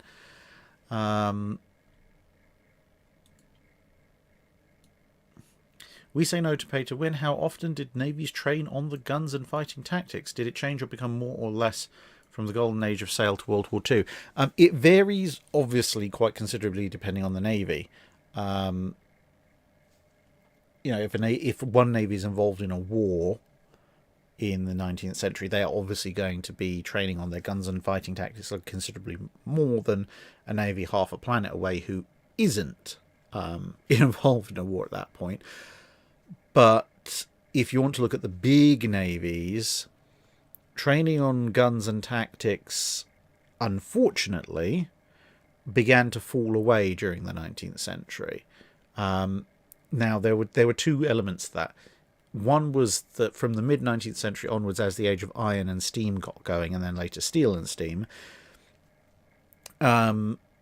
tactics were evolving so quickly that developing fighting tactics literally 1 year might no longer be viable a couple of years down the line. And so whilst trials of new tactics were going on, whole fleet exercises in particular tactics really started to fall away because, one, no one really knew what tactics were actually going to work or were worth trying, and two, the fleet was becoming so wildly diverse in capabilities that it was difficult to work out tactics that are beyond the basic line of battle that might actually have any bearing and benefit on the Frankenstein fleets that were growing up in the 1860s and 1870s. I mean, you look at, let's say, 10 years of production, 1860 to 1870. So in that time in the Royal Navy, you'll have original flavour broadside ironclads like Warrior, diminutives that aren't worth that much like Defence, converted wooden warships with iron plates now strapped to them, turret ships of varying degrees, broadside ironclads with much bigger guns than Warrior, a few central battery type concepts, the questionable capabilities of HMS Captain, and so on and so forth. How on earth do you come up with a homogeneous fighting tactic instructions for a fleet like that? Especially considering like half of them going at different speeds, and Bellerophon's just chosen to hide behind a plume of water. Gun practice, on the other hand, that hung on a lot more because practicing your guns doesn't really matter what else everyone's doing. You might as well still learn to shoot. It did take a fair dip during the latter part of towards the very end of the 19th century when you get the whole spit and polish thing. Although that is somewhat overblown. There were people like Percy Scott and Admiral Fisher who were still training their gunnery crews really hard even in what's supposed to be the classic age of, oh no, we can't possibly fire our guns, we'll ruin the paint job. There definitely were some captains like that, but it wasn't a uniform thing across the Royal Navy. And it still happened to differing degrees in other fleets, but exactly how many ships in any given navy and what proportion they made up of that navy were of that ilk, is kind of an open moving target.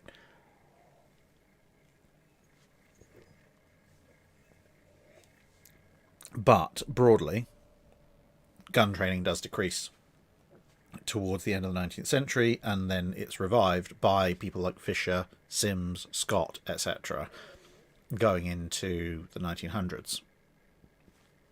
And then when you get into the dreadnought era, fighting tactics are drilled again and again and again. The US has its fleet problems, the Royal Navy has fleet exercises. Any major navy worth its salt is constantly going over tactics in the period between World War I and II. Gunnery practice is quite important as well, although in that case some gunnery practice poor habits do kick in a bit. The thing is, it's much easier to hit a floating target when the weather is nice and calm and sunny and the light levels are good and the sea state is low, and that occasionally leads to a bit of a vicious feedback cycle in some navies where like, we do much better in this weather, so we're only going to practice in this weather because then it looks good, as opposed to learning to fight in anything more like a normal sea condition.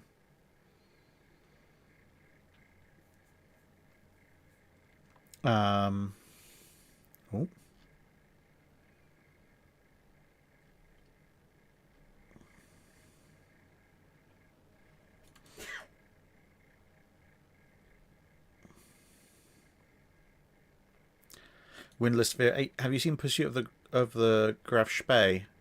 Yes, that's actually one of the naval films I have actually seen. The old Pursuit of the Graf Spee, where one of the US Des Moines class is doing a very unconvincing impression of the Graf Spee.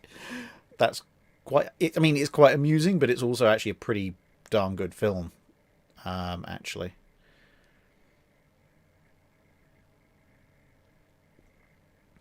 IO2 asks, what if the Japanese Navy decides to lay down 2 Congo derivative hulls to turn into carriers around 1918, but no Hosho? Would this benefit them, and how would they pay for it? Benefit them, yes, because it's pre-Washington Treaty, so they get those ships grandfathered in to the treaty, so it's not going to affect their overall displacement as badly. They get 2 hulls instead of 1. They're much bigger than Hosho, obviously, and more capable.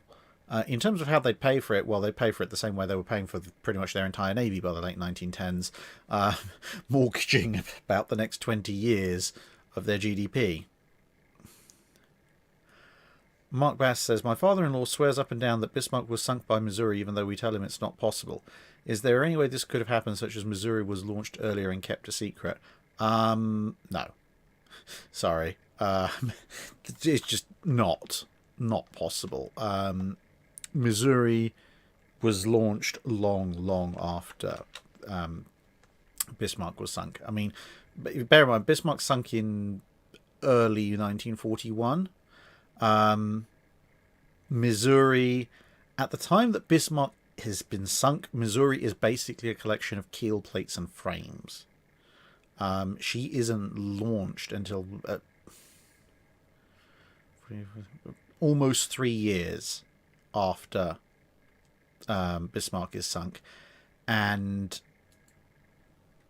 that's launch. Bear in mind, that's launch. So you're talking about the hull, probably without some of its armor, definitely without most of its superstructure or any of its main guns.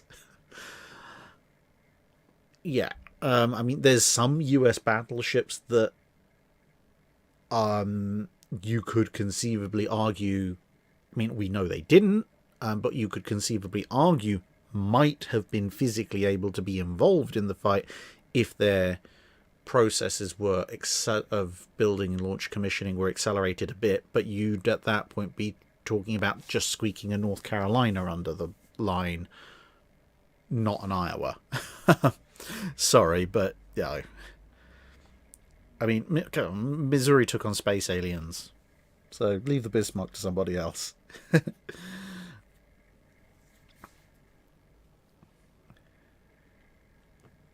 Unless you rename North Carolina to Missouri temporarily, I guess. Lewis Frank, there weren't any zeros with the force that went after Force Z. The 24 hours before, there weren't any aircraft physically capable of going after Force Z because they just physically weren't on the airstrips. The aircraft that arrived and went after Force Z were twin-engine Japanese torpedo bombers, and even they were right at the very edge of their range when the news came in that they got to attack Force Z. There was no fighter escort, and if we're talking about operations occurring on the same day with a theoretical carrier escort, there still wouldn't be any fighter escort, because it doesn't matter if the Japanese, even if the Japanese knew that there were carriers, there weren't that many Japanese fighters in the theatre, and the ones they did have had better things to do.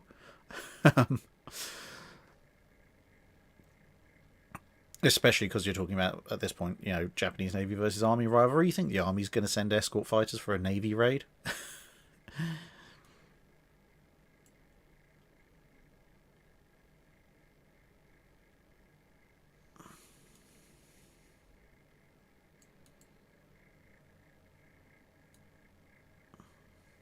Zach Malik, will there be a Leander class summary soon? Did I already do one? I know I've done some specific Leanders. I'd be very annoyed with myself if I've done specific Leanders. Yes, no, I did do a Leander class guide. It's guide 183. Published about a year ago. Yeah, HMS Leander guide 183. Available for your viewing pleasure.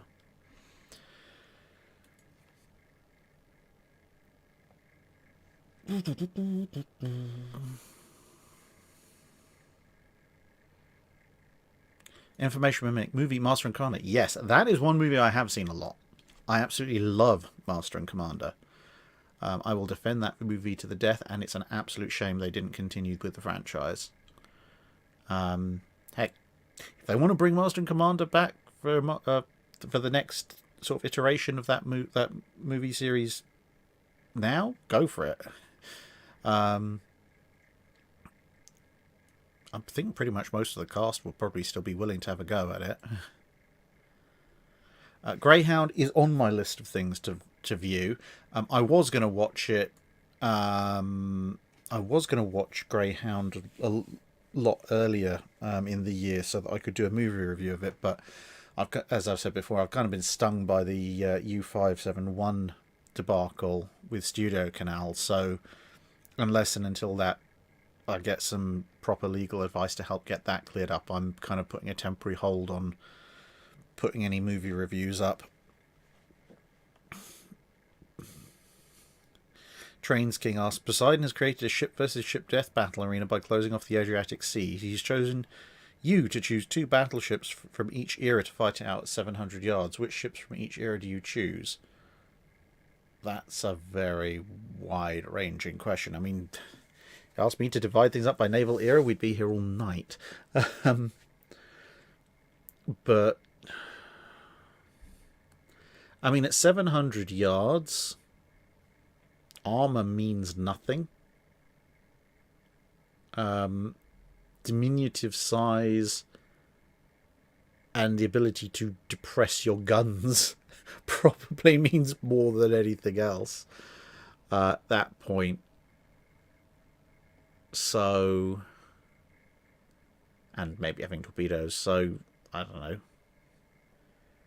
What would make the ultimate close range brawling ship that could stand a modicum of a chance? I mean, the Nelsons will probably do very well at brawling. They've got their heavyweight torpedoes and they've got all their guns forward, so they can at least angle themselves and still have a lot of guns to bear. Albeit they would be relatively vulnerable if the opposing ship at that close range just managed to get round on their stern.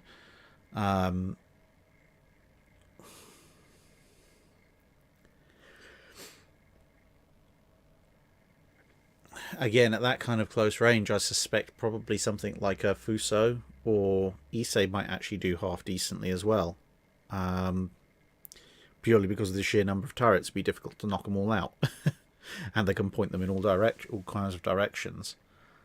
But yeah, I mean, at 700 yards, like something like you might think, oh, Yamato will do really well. Actually, no.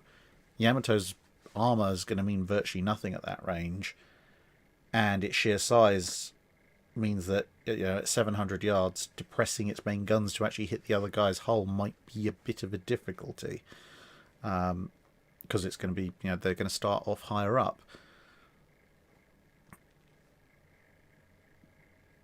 Yeah. What else can we do? I mean, that's kind of World War II era. World War One.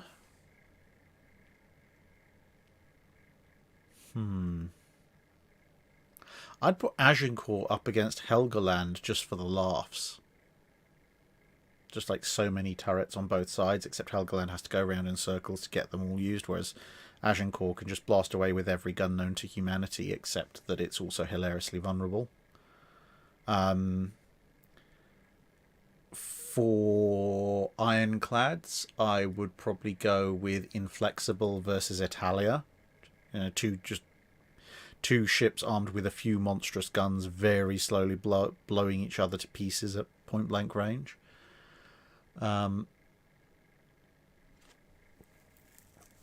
Then, if we're going to go back even further to the Age of Sail, put Victoria versus Britannia, the 2 largest types of ships of the line ever built. That will be quite a vicious fight.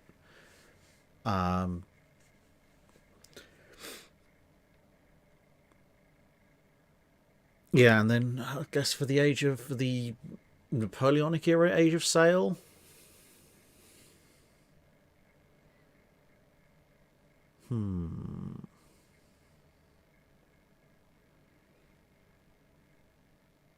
I mean, at 700 yards, you're now actually approaching what's a decent battle range in the Napoleonic era Age of Sail. Well, at that point, your only real choice is just first rates. Put two first rates up against each other and watch them like take each other apart.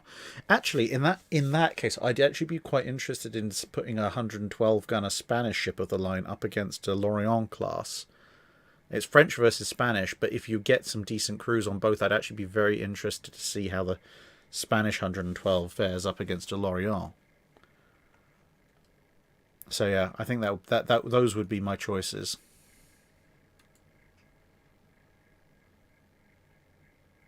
Christopher Abernathy, could we raise Victoria? Possibly. I mean, she's still sticking up there vertically, which means her structural... Theoretically, her structure should actually be doing pretty well. We need a bit of an assessment first, though, of her overall strength, because very possibly her bow might break off, especially because it's got a fucking great hole in it.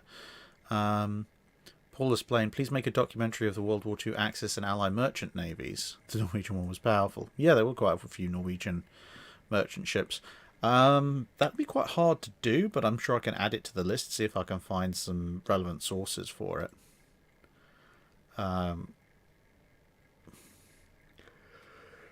dear, excuse me, as I say, I drove up from Cornwall earlier today, so I do need to get some sleep. So I think it's 3 hours 15 minutes. I think we'll probably start wrapping it up. I've run out of iron brew.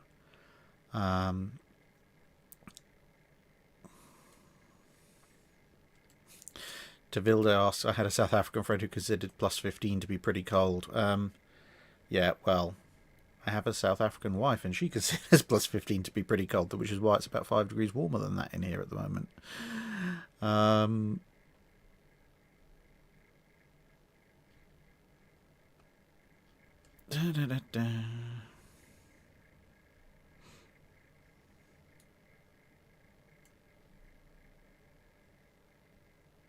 Okay. I'm going to pick, let's say, about half a dozen more questions, and then we'll wrap it up. Trains Kings, no, we've been on the regular chat questions for a while.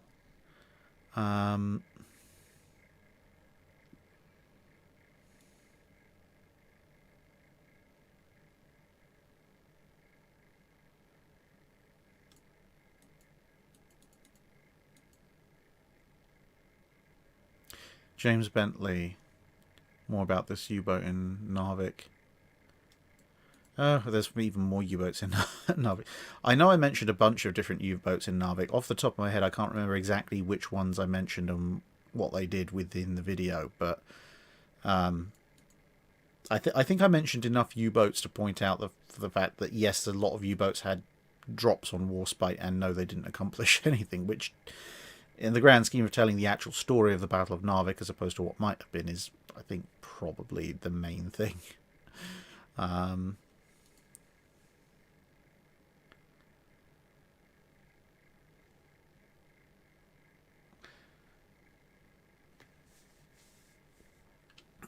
cold is it?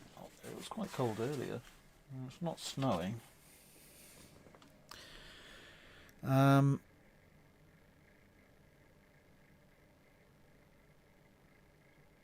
Kaiju Director, Jutland, no Queen Elizabeth or pre-dreads. All battleships are now Iron Duke and Koenig clones. All battle cruisers are now Derflinger and Iron Duke clones. BT has 3rd battle cruiser squadron to relieve him instead of 5th battle squadron.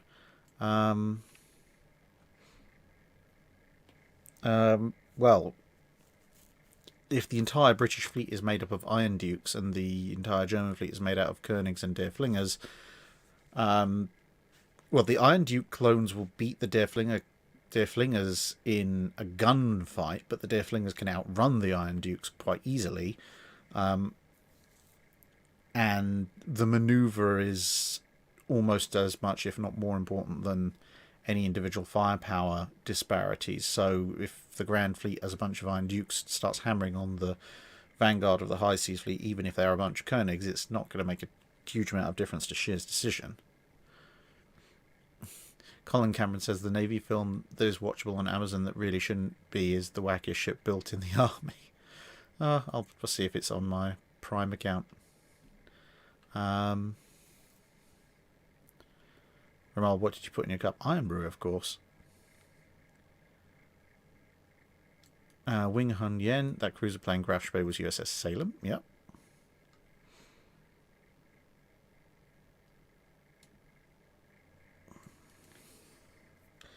Korpen Flieger said, "Do you have a favourite Swedish warship from the modern era?"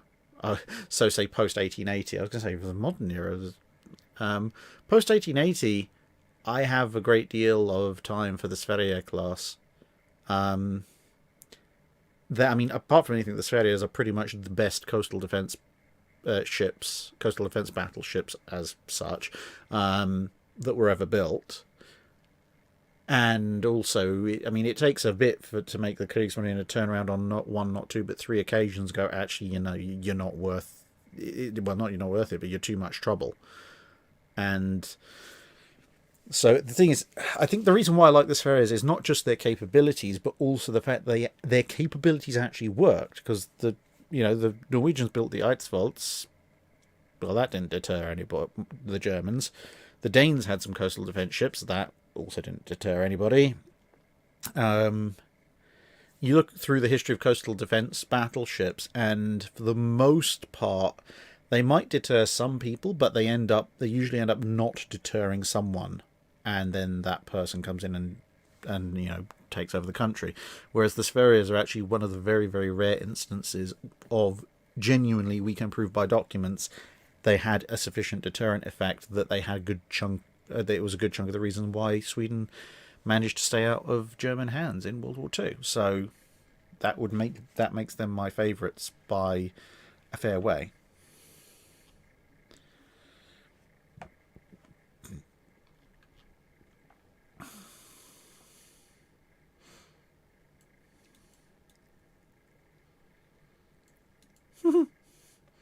Brian Nicholas says, favourite line from a naval work of fiction, Red Storm Rising by Tom Clancy, when a US radio man asks the radio man aboard the Royal Navy warship HMS Battleaxe if his ship was named for his mother-in-law. Yeah, that is a good line. Red Storm Rising does have some pretty nice moments. What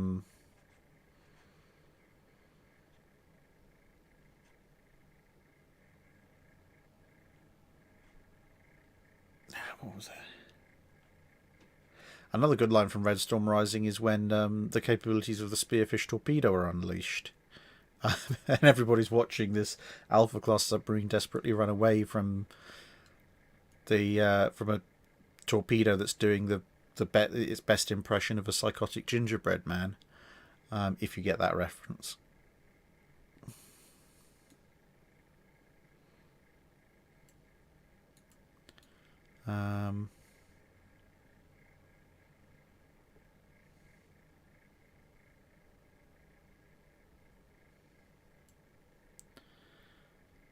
There's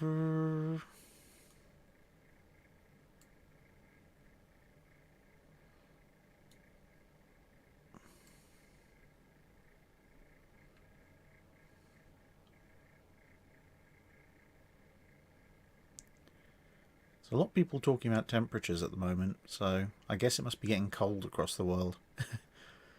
Well, maybe we'll have a temporary winter of global cooling. That'll be interesting. I like snow.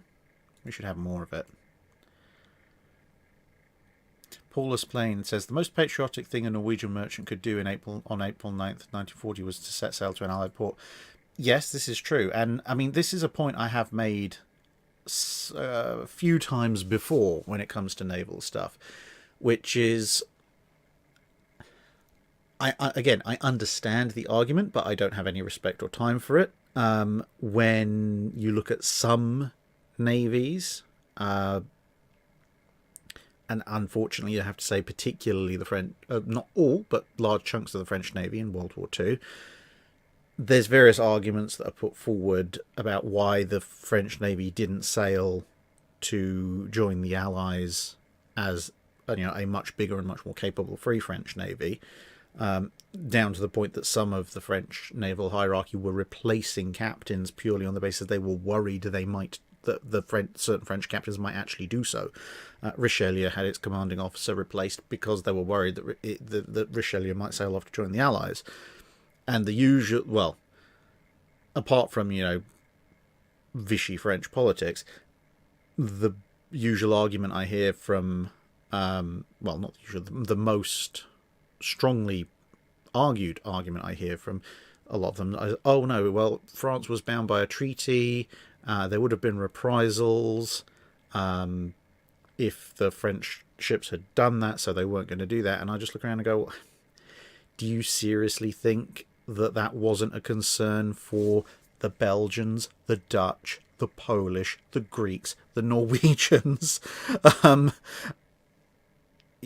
these other nations, and even the actual French ships that did join the Free French Navy, and even a few Danish vessels that actually got out as well.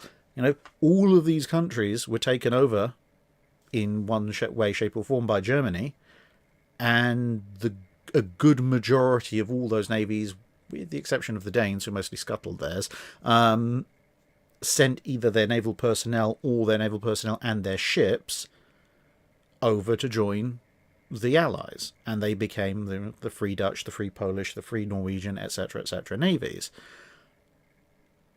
You think those concerns didn't matter for them? You think, what their now national governments were saying didn't matter to them? Or, they had all the same concerns, but they decided, for the most part, that they were going to keep fighting.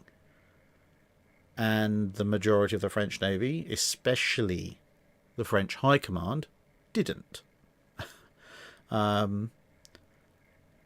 So, make of that what you will, but I don't have a tremendous amount of respect for that particular decision that they made.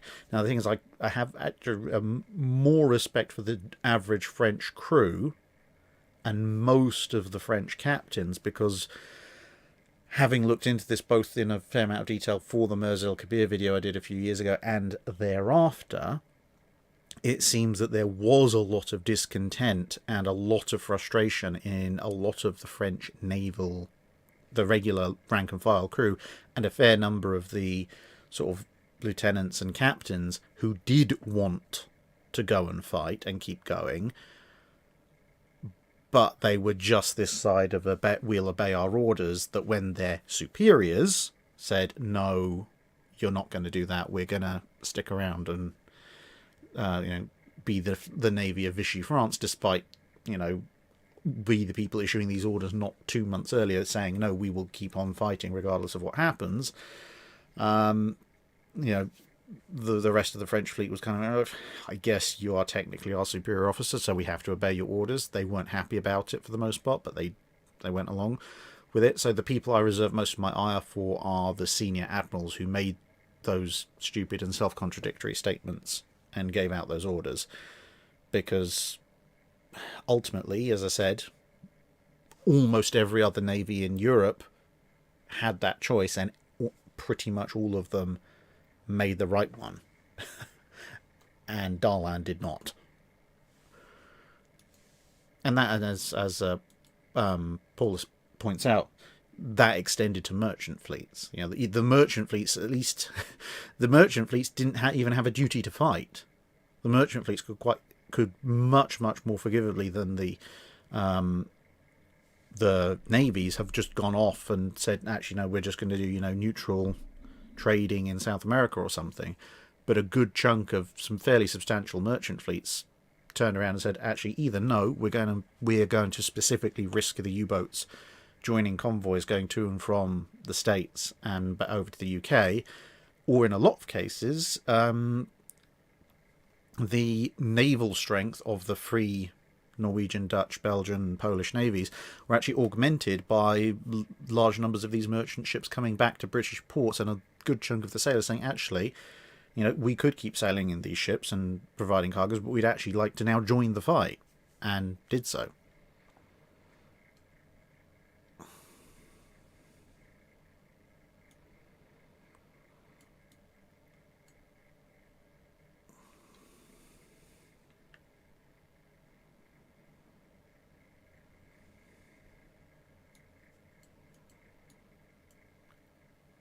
So 3 hours and 30 minutes. So let's get the last...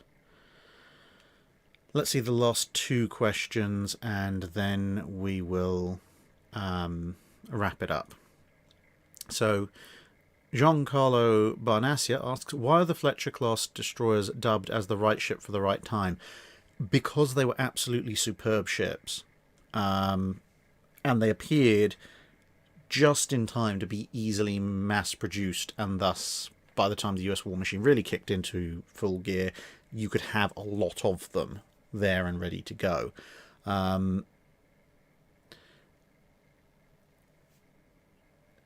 The best way of summing it up relatively briefly, I have mentioned my admiration for the Fletcher class before, but basically, one, they have a superb weapon in the 5-inch 38, and they've got 5 of them, so they've got decent anti-surface punch, pretty darn good anti-air punch.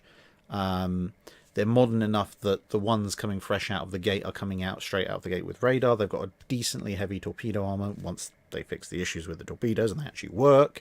Pretty fast, pretty agile, and the way they've gotten to this point is they're a bit bigger than most destroyers the US have built up to this point. But when you look at the firepower that is equipped to some of the older US destroyers, especially the firepower per ton, a lot of older US destroyers were actually more heavily armed proportionally than the Fletchers were.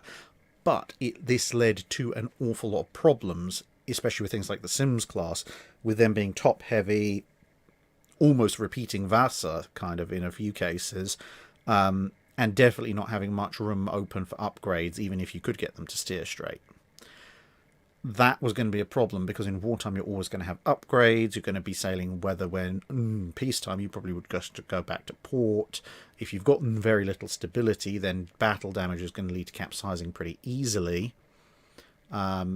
Whereas with the Fletchers, they were originally going to be just as overgunned as some of the previous ships, but someone very, very sane and sensible sat down and said, no, this is stupid.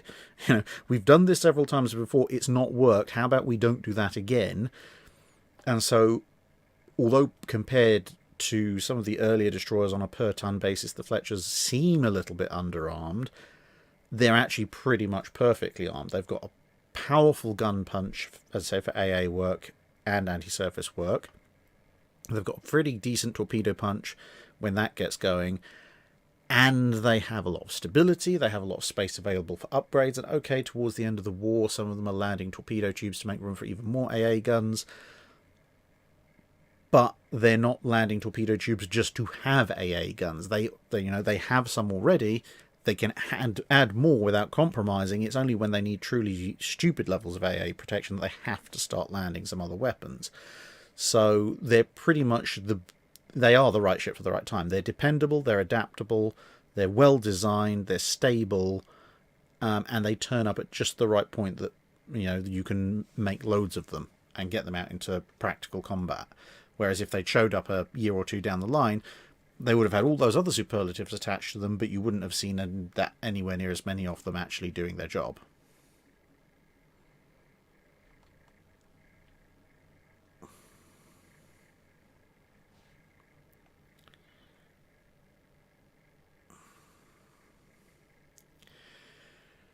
Talkie Walkie Meat Pete asks, could the surviving Invincibles have been modernised enough to be useful for World War II, small tube boilers, etc.? Yeah. Technically yes, practically no. Technically speaking, yes, you could rip out their entire machinery plant, which, to be honest, by the early 20s they needed anyway. Replace it all with small tube boilers.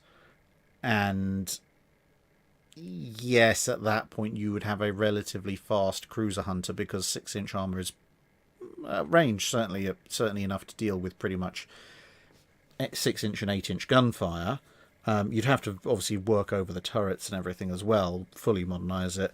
So yes, technically they'd be pretty decent cruiser hunters. They'd quite comfortably deal with something like a Graf Spee. But practically speaking, it would be incredibly expensive to do, and you'd result in a ship that can do what kind of its original job anyway, pretty well, but at a size and expense that you, unfortunately, you'd probably end up with some benighted genius trying to face off against Giulio Cesare or something with one, which is probably not going to go very well.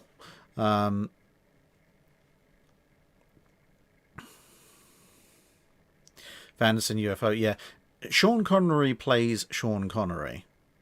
He does not play any other character. It is literally just Sean Connery finds himself in a series of unusual situations.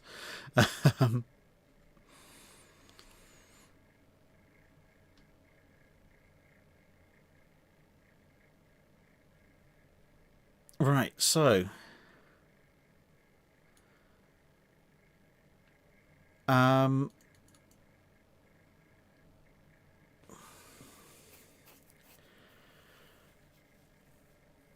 okay, so what should we do for the last question set?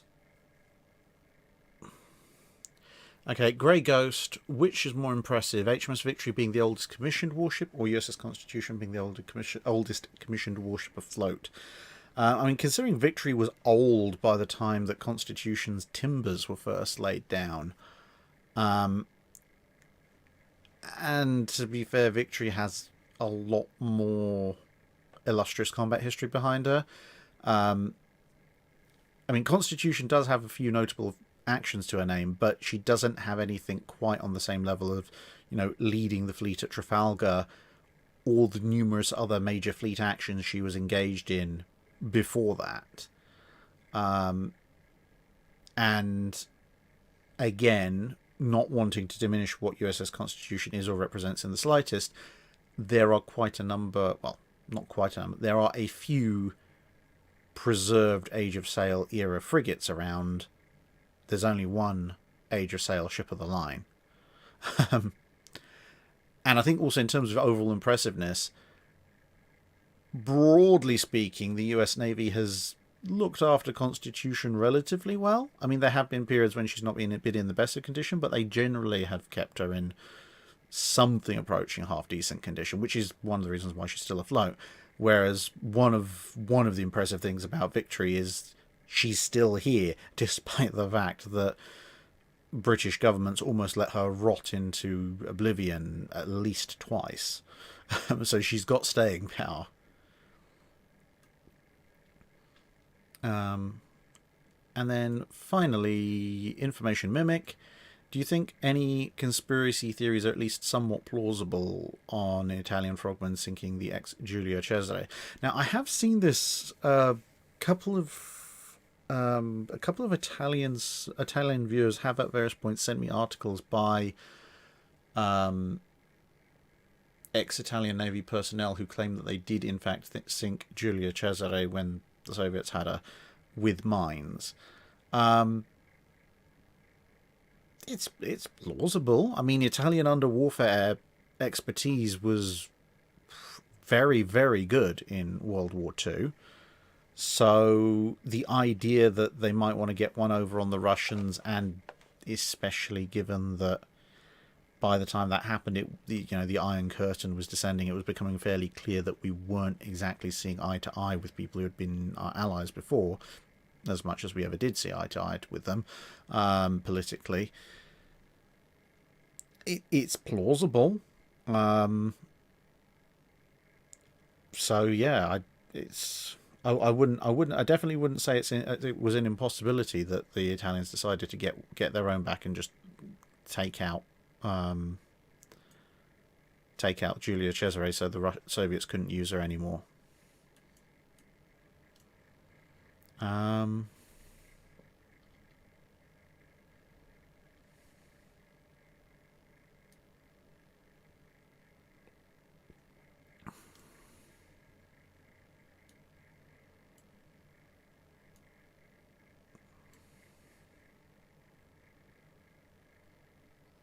And our last question for the day, then. M. Beanie asks, how well did the anti-ship glide bomb Fritz actually do? So the Fritz X was a weapon that it scored some fairly notable successes, there were two things that kind of mitigate against the Fritz X. One is that it actually, in a lot of cases, was too effective, in that it had this, and I guess from the Germans' perspective, from the Allied perspective, it was quite good, but it had this annoying tendency from the German perspective of hitting an enemy so hard it would actually go through the ship and out into the water and far enough down in the water that you didn't even get a mining effect from the warhead going off. So it'd punch a socking great hole through the ship, and that would do a lot of damage, cause a lot of flooding. But the bombs actually would have caused a lot more damage if they'd actually detonated whilst they were still in the ship. A few times, like with the Roma, they did, and, well, we all saw what happened to Roma. So, over-penetration, possibly a slightly dodgy fuse, was definitely a problem with the Fritz X. The other thing was that because of the way it was guided, the launching aircraft had to stay straight and level and watch the whole thing happen, which made it much easier to counter, because you could either shoot down the mother bomber, and it was fairly obvious where it was once the fighters knew what to look for, and even the long-range AA gunners, to be honest. And over time, the Allies would develop various countermeasures to it as well. So, excuse me, it is getting a bit late. So it started off pretty well, but effectiveness gradually trailed on down. If it had not had the over-penetration issues to start with, it might have racked up quite a more impressive kill count before the countermeasures came in. Although, to be fair, if it was killing ships much more quickly and efficiently, the countermeasures might also have come up a bit quicker as well.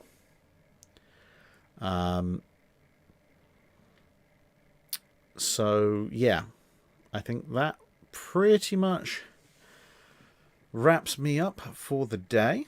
Thank you very much, everyone, for coming in to listen. Got through a lot of questions, and well, the recorded Drydock, which is releasing, I guess, for most of you tomorrow, is even longer than this by about an hour. So, yeah.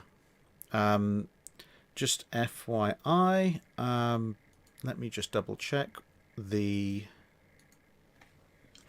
because there is a final airsoft event coming up. December the 12th. So what's happening December the 12th? That's in 2 weeks' time. Okay, so I will be at Airsoft December the 12th. So, live streams coming up will be the 18th of December, I think, will be the live stream, which will be the general naval chat, taking questions straight from the chat immediately. And then the next one of these, which will be obviously another Patreon Q&A Drydock first, that will be on the 1st of January, New Year's Day. There's 4 Drydocks in between then and now, because the Patreon Drydock for December will be released on the 2nd of January. Because why not? Because consistency. Okie dokie. See you all later. Thank you very much. And see you in another video.